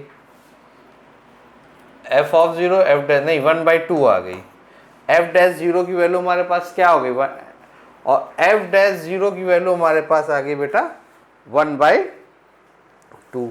और जब 1/2 हमारे पास एफ डैश 0 की वैल्यू आ गई है तो हम एफ ऑफ 0 निकाल लेते हैं। तो एफ ऑफ 0 तो हमको 1 दे ही रखा है, ठीक है। तो एफ डैश 0 की वैल्यू हमारे पास 1 है, 1/2 हो गई। तो अब हमें क्या निकालना है, हमको निकालना है एफ एक्स। तो अगर हम केवल एक को अब 0 कर दें, जैसे कि मान लीजिए हम y को अगर 0 कर दें, तो हाँ अब हम y को 0 रख के जरा यहाँ चेक कर लेते हैं। तो जैसे हम y को 0 रखेंगे तो एफ एक्स इक्वल्स टू क्या आ जाएगा, अब हम y को 0 कर रहे हैं तो एफ एक्स एफ डैश 0 हो जाएगा, F dash 0 F x F dash 0 हो जाएगा, और ये एफ डैश एक्स एफ 0। तो एक फ़ायदा तो हमको ये हो जाएगा, ठीक है। तो एफ एक्स, तो ये है हमारे पास एफ एक्स, और एफ एक्स ये हो गया, यहाँ पे एफ डैश 0 की वैल्यू हो गई 1/2, यहाँ पर एफ डैश एक्स हो गया, एफ ऑफ 0 की वैल्यू हो गई 1, ठीक है। तो यहाँ से हम एफ डैश एक्स निकाल लें अगर, तो एफ डैश एक्स हमारे पास क्या आ जाएगा, F X minus F X by 2, F X by 2। तो ये हमारे पास आ गया F X by 2 F dash X ही को हम D Y by D X कहते हैं, और ये एफ एक्स हमारा वाई बाई 2 हो गया। तो डी वाई को अलग कर लेते हैं पार्शियल वेरिएबल सेपरेबल से, डी एक्स 1/2 दोनों तरफ इंटीग्रेट कर दो, ठीक है। तो ये बन गया L N Y equals to X by 2 plus C, ठीक है। L N Y equals to X by 2 plus C हो गया।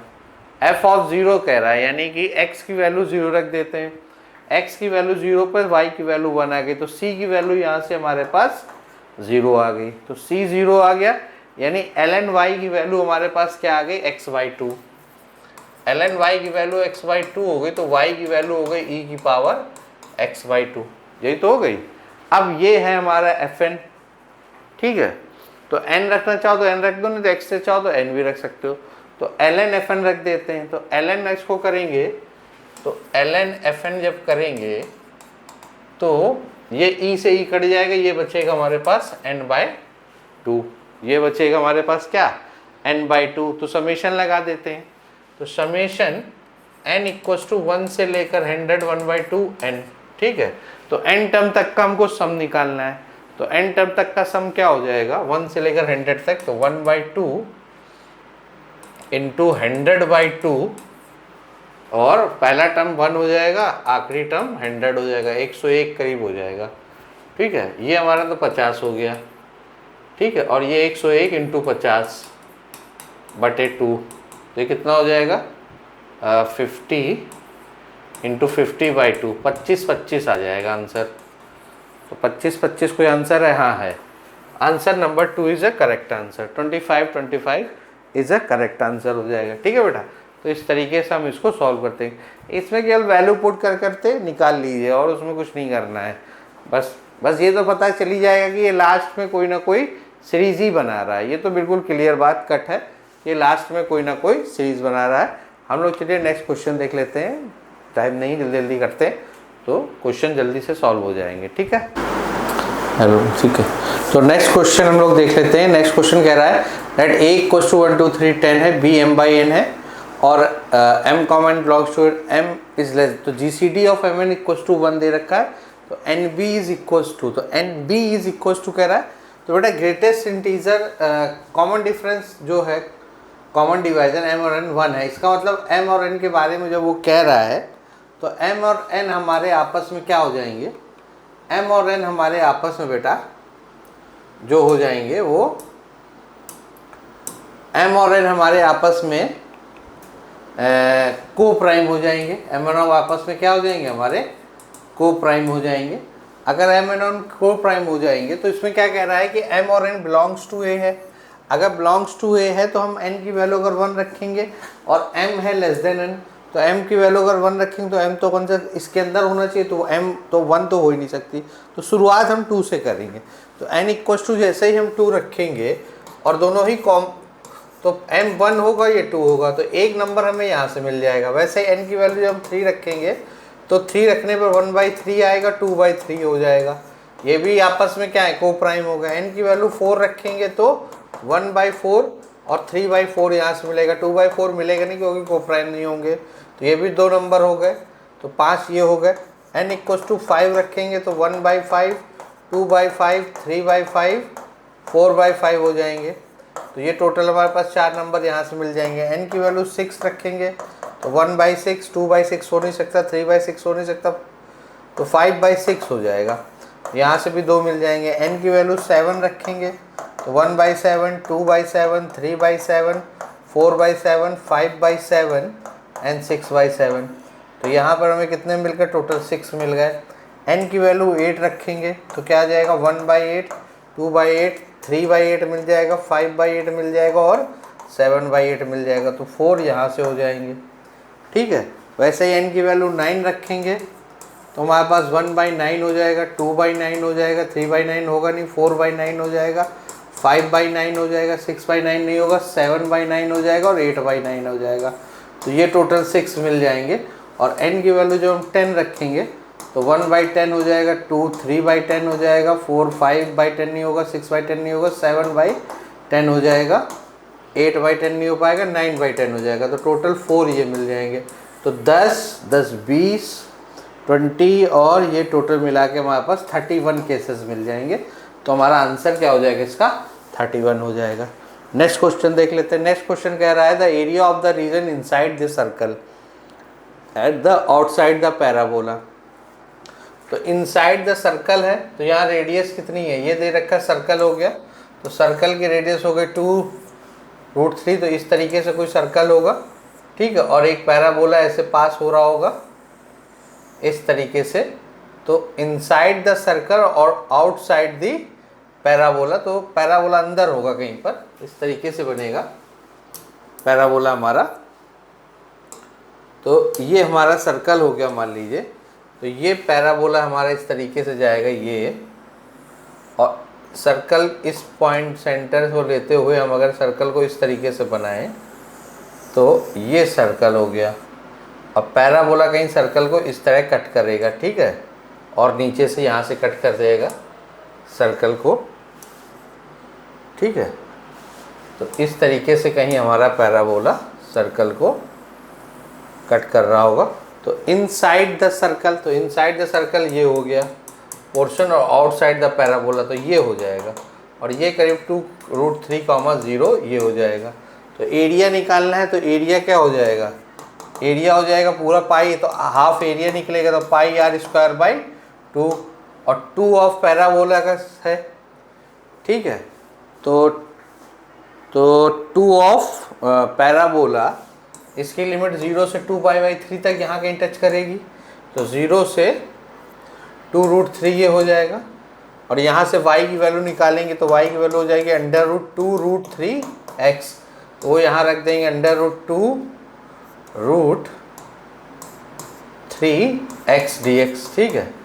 सॉल्व करेंगे तो यहाँ पर ये हो जाएगा आर स्क्वायर की वैल्यू 12 दे रखी है, और ये क्या बन जाएगा 2 इंटू 2√3 रूट में आ जाएगा, ये हो जाएगा x की पावर 3/2 अपॉन 3/2, 0 से 2/3, ठीक है। तो इसको जब सॉल्व करेंगे तो ये आ जाएगा 6 पाई, और इसमें जब 2/3 रखेंगे तो 3/2 ये हो जाएगा, 2/3 कट जाएगा तो 16 आ जाएगा, 6 पाई 16। तो ये इसका आंसर हो जाएगा 6 पाई माइनस 16, ठीक है बेटा। नेक्स्ट क्वेश्चन देख लेते हैं। The two balls are selected at randomly of one of the without displacement for a bag containing 4 ball and 6 ball. P of the selected ball is black. देखो बेटा selected ball black है, without replacement है, ठीक है। यानी कि अगर पहली बॉल है तो क्या हो जाएगी 6c1 अपॉन 10c1 इंटू, अगर ब्लैक तो 5 बचेगी 5c1 अपॉन 9c1, तो टोटल प्रोबेबिलिटी इसकी क्या हो जाएगी, तो 6c1 upon 10c1, 5c1 upon 9c1, और यहाँ पर वाइट बॉल है तो चांस देंगे हम उसको टोटल प्रोबेबिलिटी में, तो 4 वाइट बॉल ये बता रहा है।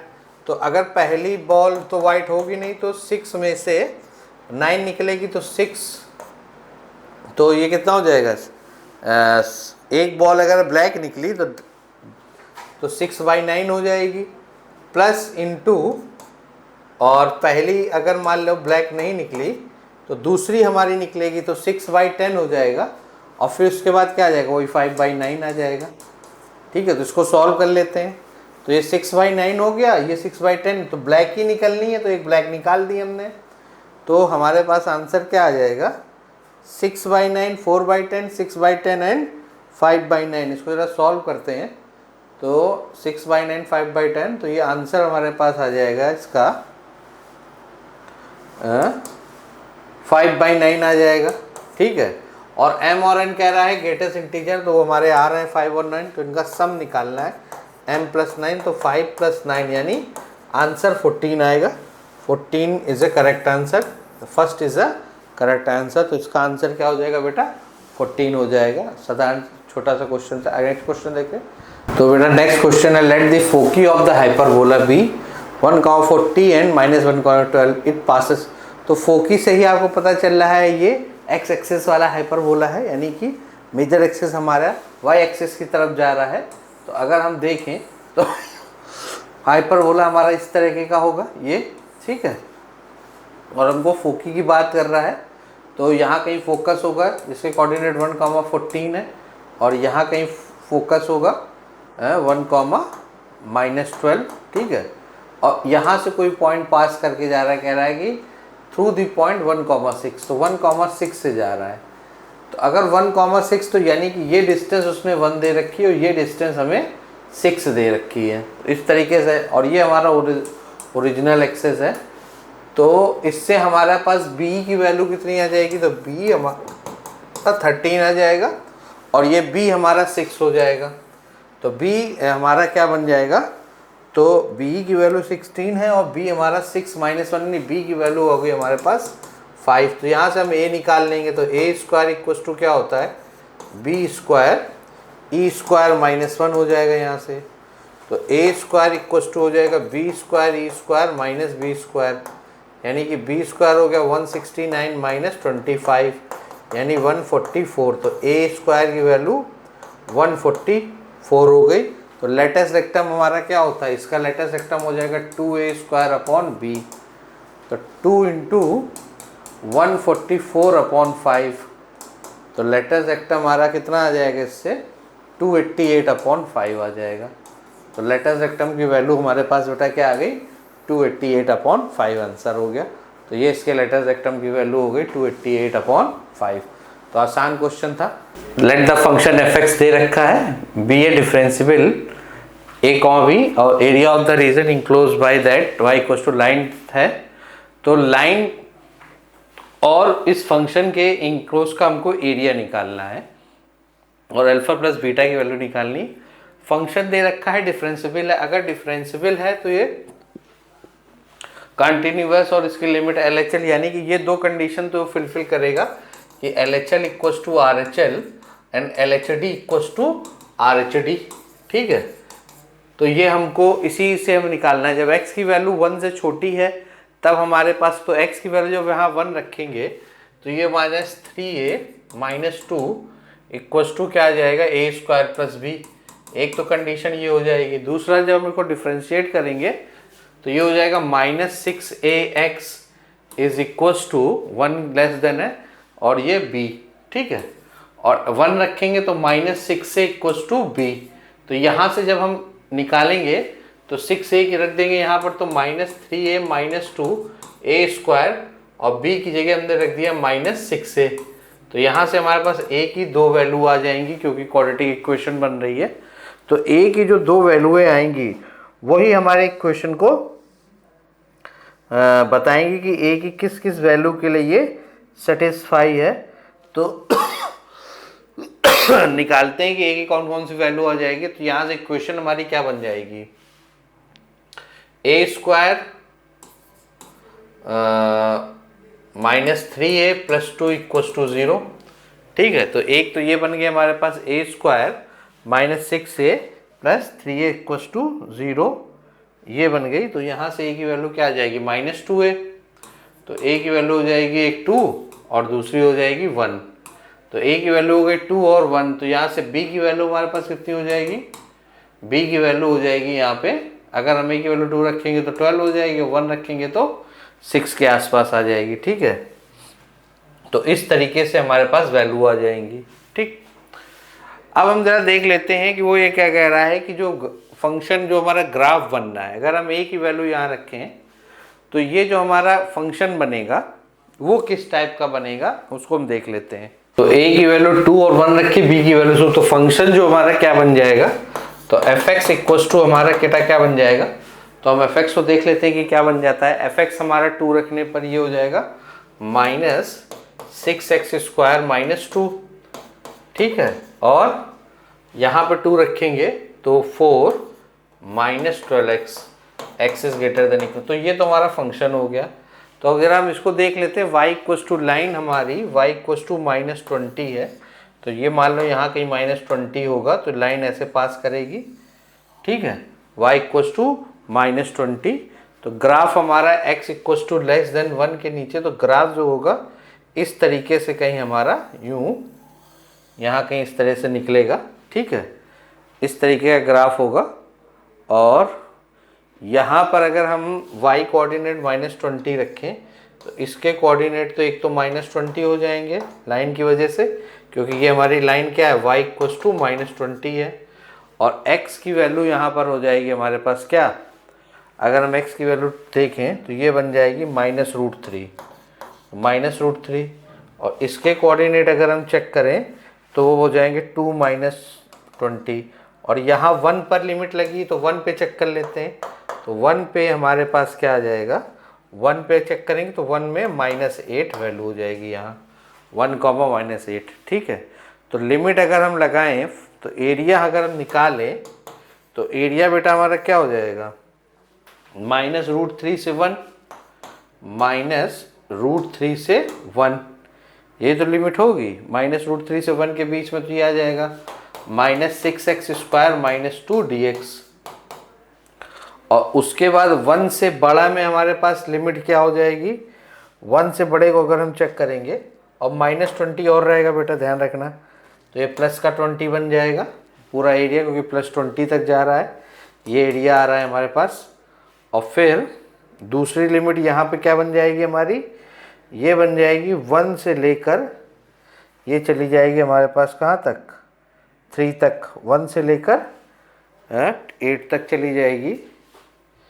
तो इसकी लिमिट हो जाएगी हमारे, ये हमारी कौन सा है, 2 है, तो 1 से लेकर 2 तक चली जाएगी। और इसके लिए ये हो जाएगा 4 -12x + 20 dx। ठीक है, 4 -12x + 20 dx। तो यहाँ पर हम सॉल्व करेंगे तो हमारे पास वैल्यू करीब आ जाएगी 16। सॉल्व करने के बाद हमारे पास आ जाएगा 16 + 6x² 216 हो जाएगा, 12 में से 16, और इधर से हमारे पास बने एक बचेगा +12√3, +12√3। ठीक है, तो देखो अल्फा प्लस बीटा √3 के फॉर्म में आ रहा है 16 + 12√3। ठीक है, तो 16 + 12√3 हमारे पास ये बच रहा है। तो अल्फा प्लस बीटा, तो हमको चाहिए क्या, अल्फा प्लस बीटा की वैल्यू चाहिए। ठीक है, तो अल्फा प्लस बीटा हमारे पास क्या आ जाएगा, 16 + 12, 16 + 12√3 + 6 यानी 22। तो अल्फा की वैल्यू हमारे पास आ गई 22 और बीटा की वैल्यू आ गई हमारे पास 12। तो 22 + 12 कितना हो जाएगा, तो 22 और +12, तो ये हमारे पास आ जाएगा 34। तो इसका आंसर हमारे पास 34 आ जाएगा। तो इसका आंसर बेटा क्या आ जाएगा, 34। अल्फा की वैल्यू हो जाएगी 22 और बीटा की वैल्यू हो जाएगी 12, तो 34 इसका आंसर हो जाएगा इस वाले क्वेश्चन का। नेक्स्ट क्वेश्चन देख लेते हैं। नेक्स्ट क्वेश्चन क्या कह रहा है, तो ये कह रहा है कि सीरीज दे रखी है हमारे पास, समेशन r = 0 से 5 11c 2r + 1 2r + m और n का 1 होगा, then n - n is equals to. ठीक है, तो ये समेशन लगा है r = 0 से इन्फिनिटी। तो समेशन का मतलब एक प्रकार का इंटीग्रल में है। अगर हम इसको बाइनोमियल से देखें तो ये 1 + x⁻11 की सीरीज हो गई, और इसको अगर हम इसको सॉल्व करें तो जो हमारी सीरीज बन जाएगी बेटा वो इस तरीके से हो जाएगी कि 0 से 1 1 + x⁻11 dx, यही तो सीरीज होगी हमारी। 1 + x⁻11 dx की तरह हम इसको कर सकते हैं, ये एक हमारी सीरीज हो जाएगी। अब जरा हम इसको ओपन आउट करें एज ए सीरीज, जरा वैल्यू रखें, सब निकालें जरा, तो ये इसके इक्वल क्या आ जाएगा, इसको जरा रख और सॉल्व करते हैं। तो r की वैल्यू 0 रखेंगे तो पहला टर्म और दूसरा टर्म क्या होगा, 11c1/2 हो जाएगा। ठीक है, यानी कि पहला जो हमारा टर्म क्या आ जाएगा, c0x प्लस इसके बाद हमारा बन जाएगा c2x², c2x²/2, फिर c4, तो बेटा क्या बन जाएगा, c0/x, c1x²/2, c2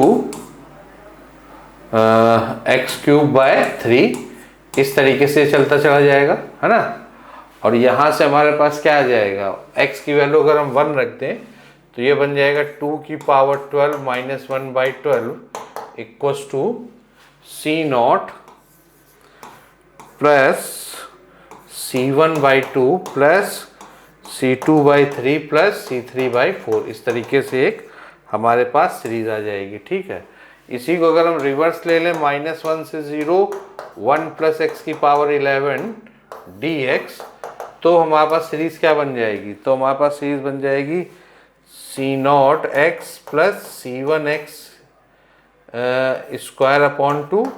c2x³/3, इस तरीके से -1 से 0, तो ये रिवर्स होके हमारे पास बन जाएगी c0 - c1/2 प्लस c2/3 और c3/4, इस तरीके की एक सीरीज आ जाएगी।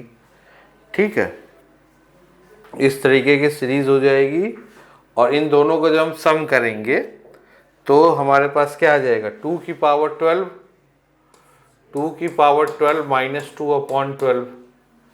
ठीक है, और 2 टाइम्स ये हो जाएंगे, तो 2 टाइम्स हमारे पास कौन कौन से टर्म बनेंगे, c1 वाले टर्म कट जाएंगे और 2 c0 वाले बचेंगे, c0 प्लस c2/2। ठीक है, तो c1/2 c2/4, c1 + c3/4 हो जाएगा, सॉरी c1 c3/4, c2 वाले टर्म कट रहे हैं, और प्लस c5/6, इस तरीके के टर्म हमारे पास बच जाएंगे। तो जब हम सॉल्व करेंगे तो हमारे पास क्या आ जाएगा, लास्ट में 2 से डिवाइड हो जाएगा तो 2 की पावर 11 माइनस 2 की पावर 11 माइनस 1 बाई 12, ठीक है। 2 की पावर 11 माइनस 1 बाई 12, तो ये 2 की पावर 11 हो गया 407 बाई 12, ठीक है। 2047 by 12, m by n GCD है तो 2 m माइनस n की वैल्यू क्या हो जाएगी 2047 माइनस 12, तो ये आ जाएगा 205 और 3, 2035 आंसर आ जाएगा इसका, 2035 ये आंसर हो जाएगा इसका, ठीक है। 2035 इसका आंसर हो जाएगा। चलिए हम लोग नेक्स्ट क्वेश्चन देख लेते हैं, नेक्स्ट क्वेश्चन क्या कह रहा है। तो बेटा नेक्स्ट क्वेश्चन देख लेते हैं, नेक्स्ट क्वेश्चन क्या है। नेक्स्ट क्वेश्चन कह रहा है कि if the square of the matrix of the order 3 such that determinant of A दे रखा है हमें और डिटर्मिनेंट ऑफ 3 एडजॉइंट एडजॉइंट, तो डिटर्मिनेंट ऑफ क्या दे रखा है 3 एडजॉइंट माइनस 6 एडजॉइंट, और ये 3a इस तरीके से दे रखा है 2 की power m plus n into 3 की पावर mn, ठीक है। तो अगर पहले 3 बाहर लेंगे तो पावर के साथ बाहर आ जाएगा, 3 थर्ड ऑर्डर की है ना, तो बेटा थर्ड ऑर्डर की तो 3 की पावर 3 बाहर आ जाएगा, और डिटर्मिनेंट ऑफ क्या हो जाएगा एडजॉइंट माइनस 6 एडजॉइंट 3 हो जाएगा, 6 एडजॉइंट 3a इस तरीके से हो जाएगा, है ना, 3 की पावर a। अब हमें क्या करना होगा, तो ये है 6 है तो एक एडजॉइंट हो जाएगा, इसका पावर 2 तो 3, तो 6 की पावर हमारे पास बाहर आ जाएगा, 6 की पावर 6 में तो 3 की क्यूब माइनस 6 की पावर 6 हो जाएगा। ये दोनों एडजॉइंट हटके ये क्या बन जाएगा डिटर्मिनेंट 3a की पावर 4 हो जाएगा, ये टोटल पावर 4 आ जाएगा, ठीक है। दोनों एडजॉइंट हो गए, एडजॉइंट का तो a की पावर n माइनस 1 की तरह कर देंगे तो n माइनस 1 2 और उससे 2 2 4 हो जाएगा, ठीक है। फिर यहाँ पर जब हम कैलकुलेट करेंगे तो ये हो जाएगा डिटरमिनेंट 3a की पावर, इससे 3 बाहर आ जाएगा एक, और यहाँ से 2 बाहर आ जाएगा, तो ये हमारा बन जाएगा 3 की पावर 21 इंटू 2 की पावर क्या बन जाएगा, यहाँ से 2 की पावर 10 हो जाएगा ये, ठीक है, 3 की पावर 10। इससे कंपेयर कर देंगे तो m प्लस n की वैल्यू हो गई हमारे पास 10 और mn की वैल्यू हो गई 21, तो 7 और 3 यानी m की वैल्यू हो गई 7 और n की वैल्यू हो गई 3, ठीक है। और हमको क्या चाहिए 4mn प्लस 2mn चाहिए, 4mn प्लस 2mn, तो 4 इंटू 7 प्लस 2 इंटू 3, ठीक है, तो 28 प्लस 6, तो ये कभी हमारे पास कितना आ जाएगा 34, तो आंसर क्या आ जाएगा बेटा इसका 34 आंसर आ जाएगा, ठीक है। तो इस तरीके से क्वेश्चन हो जाएगा, तो इसका आंसर क्या हो जाएगा 34। आइए नेक्स्ट क्वेश्चन देख लेते हैं क्या है। तो नेक्स्ट क्वेश्चन देख लेते हैं बेटा क्या है। नेक्स्ट क्वेश्चन है L1 L2 दो लाइन दे रखी वेक्टर में 3D में आपको, alpha belongs to be 2 lines the intersect at the point B, यदि P is the foot of the perpendicular from the point इतना, तो फुट ऑफ द परपेंडिकुलर है तो आपको पता ही है, तो intersect at the point B, ठीक है। ये दो लाइनें हैं be the two lines which intersect at the point B, अगर B में तो P is the foot of the perpendicular from the point A, ठीक है। पॉइंट A कोई कहीं पर है उसका फुट है ऑन L2, यानी L2 पे कोई एक फुट है लाइन पे, L2 लाइन है, यहाँ कहीं P है, ये कोई एक पॉइंट है, इसके फुट की तरह काम कर रहा है। Then the value of 16 alpha PB square निकालें, यानी यहाँ कहीं B होगा उससे इसकी डिस्टेंस निकालनी। तो सबसे पहले तो लैम्डा और म्यू से इसके हम डायरेक्शन रेशियो निकाल लेते हैं, तो वो क्या आ जाएंगे जरा देखते हैं।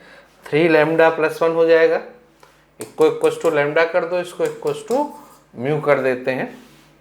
तो L1 के लिए हमारे पास जो पॉइंट क्या आ जाएंगे 3 lambda plus 1, 3 lambda plus 1 minus lambda plus 1 और माइनस 1, ठीक है। एक तो ये हो गया हमारे पास, और दूसरे म्यू के लिए हमारे पास क्या हो जाएंगे 2 म्यू प्लस 2, 2 म्यू प्लस 2 और 0 और ये क्या हो जाएगा, और ये हो जाएगा अल्फा म्यू -4। तो इसको कंपेयर कर लेते हैं। तो 3 लैम्डा प्लस 1 की वैल्यू हो गई 2 mu plus 2 minus lambda plus 1 की वैल्यू हो गई 0 -1 अल्फा म्यू -4 हो गया। तो यहाँ से लैम्डा की वैल्यू आ गई हमारे पास 1, म्यू की वैल्यू हो गई 1 और अल्फा की वैल्यू हो गई 3। ठीक है, म्यू की वैल्यू भी 1 हो गई और अल्फा की वैल्यू हमारे पास हो गई 3। तो लैम्डा, म्यू और अल्फा की वैल्यू आ गई है। तो अब हम पी पॉइंट निकाल लेते हैं। तो पी पॉइंट हमारा क्या हो जाएगा, तो पी पॉइंट हमारा बन जाएगा जो L2 पर है। तो L2 के साथ इसकी क्या बन जाएगा, मान लो इसको हम डेल्टा इक्वल कर दें तो 2 डेल्टा प्लस समथिंग हो जाएगा। तो 2 डेल्टा प्लस 2 हो जाएगा, 2 डेल्टा प्लस 2 और 0 हो जाएगा और 3 डेल्टा -4। ए के साथ बना रहा है तो ए के साथ हम इसकी वो निकाल लेते हैं डायरेक्शन रेशियो। तो वो क्या बन जाएगा, 2 डेल्टा -1 हो जाएगा। पी बी के डायरेक्शन रेशियो निकाल लें तो क्या बन जाएगा, 2 डेल्टा +1 है, ए पी हो जाएगा, पी बी नहीं होगा ए पी होगा, सॉरी ए पॉइंट है। तो ए पी का क्या हो जाएगा, 2 डेल्टा, इसके साथ करेंगे तो 2 डेल्टा -1 ए पी के कोऑर्डिनेट क्या बन जाएंगे, 2 डेल्टा +1, 2 डेल्टा -1 करेंगे तो 2 डेल्टा +1 हो जाएगा, 0 में से -1 हो जाएगा और 3 डेल्टा +1 यानी 3 डेल्टा -3, ये पॉइंट बन जाएंगे। ठीक है, तो 2 डेल्टा +1 -1 3 डेल्टा -3 हो जाएंगे। अब हम डेल्टा की वैल्यू निकाल लें तो हमें पता ही कि परपेंडिकुलर है, तो a1 a2 plus b1 b2 plus c1 c2 equals to 0 हो जाएगा। यानी कि इसके जो वो है डायरेक्शन रेशियो L2 के और इसके जो डायरेक्शन रेशियो है इनके बीच में रिलेशन निकाल देते हैं। तो ये क्या हो जाएगा, 2 डेल्टा +1 इंटू 2 प्लस 0 है तो 0 ही हो जाएगा, c1 c2 क्या है 3 डेल्टा -3 और अल्फा की वैल्यू हमने निकाली थी 3 इक्वल्स टू 0। तो यहाँ से डेल्टा की जो वैल्यू आ गई, तो यहाँ से डेल्टा की वैल्यू आ जाएगी 7/13। डेल्टा की वैल्यू हमारे पास आ गई 7/13। तो पॉइंट हमारे क्या हो जाएंगे, तो पी पॉइंट हमारा क्या हो जाएगा, यहाँ डेल्टा की वैल्यू रख देते हैं 7/13 तो 14 हो गया। ठीक है, 14/13 14/13 हो जाएगा। ठीक, और क्या आ जाएगा 0 और -31/13, ये पॉइंट आ गए डेल्टा की वैल्यू रखते ही। ठीक है, तो 14 इतना 14/13 0 और -13 ये हो गए, ये हमारा पी पॉइंट आ गया।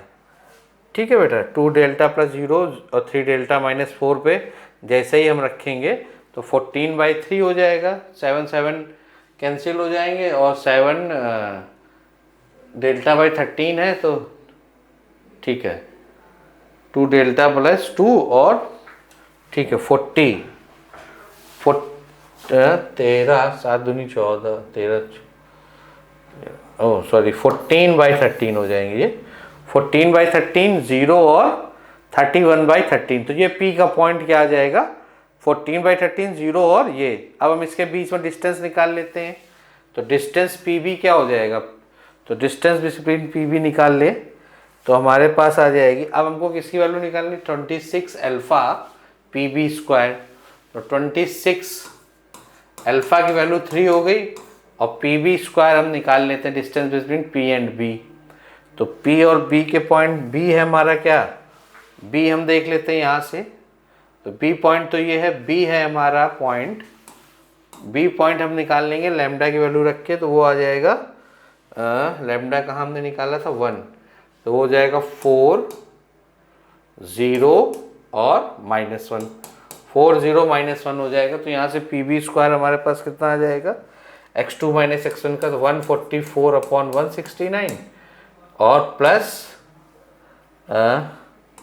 प्लस हो जाएगा हमारे पास PB² 31/13 इनका स्क्वायर 324/169, 324/169, तो दोनों को ऐड कर देते हैं तो ये करीब हमारे पास 169 कॉमन हो जाएगा, तो ये आ जाएगा 216 वैल्यू आ रही, तो इसकी वैल्यू बेटा क्या आ जाएगी 216, तो 216 इसकी वैल्यू आ जाएगी। ये इसका क्वेश्चन हो जाएगा। ठीक है, अब हम लोग नेक्स्ट क्वेश्चन देख लेते हैं। नेक्स्ट क्वेश्चन क्या है? नेक्स्ट क्वेश्चन कह रहा है let c be the projection vector, let c be the projection vector, ये हमको दे रखा है, of b is lambda is 4 के, lambda is greater than 0 on the vector a plus c, then the area of the parallelogram formed by the vector b and c। तो अगर ये position vector है तो आपको पता है कि हम इससे वेक्टर c निकाल लें तो वेक्टर c इक्वल्स टू हमारे क्या हो जाएगा? अगर हम c की वैल्यू निकालें, यहाँ से प्रोजेक्शन वेक्टर है तो प्रोजेक्शन वेक्टर के लिए हमें क्या करना हो? सी बीजे प्रोजेक्शन वेक्टर ऑन b है, तो प्रोजेक्शन वेक्टर के लिए हम लोग क्या यूज करते हैं? b डॉट ए अपॉन क्या हो जाएगा? b dot A modulus of a into unit vector a का। ठीक है, यही हो जाएगा हमारे पास। ठीक, इस तरीके से। ठीक, b dot A modulus of a into a dot, तो यहाँ से हम लोग a हमें वेक्टर दे ही रखा है और b वेक्टर लैम्डा, तो इसका डॉट प्रोडक्ट निकाल के सॉल्व कर लेते हैं। तो c वेक्टर हमारे पास क्या आ जाएगा? तो lambda into something dot A करेंगे तो ये हमारे पास आ जाएगा लैम्डा प्लस 8 और इसका मॉडुलस क्या हो जाएगा? 2 4 9। ठीक है, 9। ए वेक्टर हमें कितना दे रखा? 1i plus 2j plus 2j upon 9, तो ये हमारा सी वेक्टर आ जाएगा। और हमें क्या निकालना है? a dot C, modulus of a plus C निकालना है। तो a प्लस सी की अगर हम करें तो i के टर्म में हमारे पास क्या आ जाएगा? तो ये हमारे पास आ जाएगा 7 equals to a dot c की वैल्यू हमको 7 दे रखी है, तो यहाँ से लैम्डा की वैल्यू कितनी आ जाएगी? लैम्डा अगर हम इससे कंपेयर करेंगे a प्लस सी तो लैम्डा की वैल्यू 4 आ गई। ठीक है, तो बेटा लैम्डा की वैल्यू क्या आ जाएगी? 4। अब हमसे पूछ क्या था? द एरिया ऑफ पैरेललोग्राम, तो एरिया ऑफ पैरेललोग्राम हम निकाल देते हैं। तो एरिया ऑफ पैरेललोग्राम हो जाएगा b cross c, cross product लगा देते हैं। तो b वेक्टर हमारे पास क्या है? लैम्डा है और लैम्डा की वैल्यू 4 निकाली दी है, तो i j k हो जाएगा ये। ठीक है, और b लैम्डा की वैल्यू कितनी है? 4/3, 8/3 एंड 8/3, 4/3, 8/3 एंड 8/3 हो जाएगा यहाँ से। 4/3, 8/3, 8/3 और ये कितना हो जाएगा? 404, 404। सी वेक्टर हो गया 4/3, 8/3 और 8/3 और बी वेक्टर हो गया हमारा 404। ठीक है, तो बी क्रॉस सी हमारा आ जाएगा, तो इसको जब सॉल्व करेंगे तो आंसर आ जाएगा 16। तो इसका बेटा एरिया कितना आ जाएगा? 16 इसका एरिया हो जाएगा। तो इसका एरिया बेटा क्या हो जाएगा? 16 हो जाएगा। तो ये पूरा पेपर हो गया है इस बार का, तो हमने इसको पूरा सॉल्व कर दिया है जेई मेंस के लिए। तो आपके ये फर्स्ट शिफ्ट का क्वेश्चन था जो बहुत आसान क्वेश्चन आए थे, बहुत थोड़े बहुत क्वेश्चन अच्छे भी थे, जैसे बायनोमियल का क्वेश्चन अच्छा था, वेक्टर के क्वेश्चन भी थे। वेक्टर क्वेश्चन तो फार्मूला बेस्ड क्वेश्चन थे, डिफरेंशियल इक्वेशन के आसान से क्वेश्चन थे, जीपी का आसान क्वेश्चन था। तो करीब 10 से 12 क्वेश्चन तो आसान थे जो आप मुश्किल से आधे घंटे में कर सकते हैं। बाकी कुछ क्वेश्चन है जिनमें टाइम है, तो आप चाहें तो अगर नहीं समझ में आया तो उसको स्किप करके आगे बढ़ जाए, टाइम ना बर्बाद करें। और अगर आप कर सकते हो तो उसको टाइम दें 5 से 6 मिनट का, और उसको करें अगर आपको पास बच रहा है तो। ठीक है, बहुत बहुत धन्यवाद लास्ट तक वीडियो देखने के लिए। अभी नेक्स्ट इवनिंग शिफ्ट का भी मैं अभी आप देखिए, हमारे सारे वीडियो देखिए, सारे के सोल्यूशन आपको यूट्यूब हमारे चैनल स्मार्ट एजुकेशन चैनल्स में मिल जाएंगे। चैनल को सब्सक्राइब करते रहिए, लाइक करते रहिए, कमेंट करते रहिए। बहुत बहुत धन्यवाद, थैंक यू।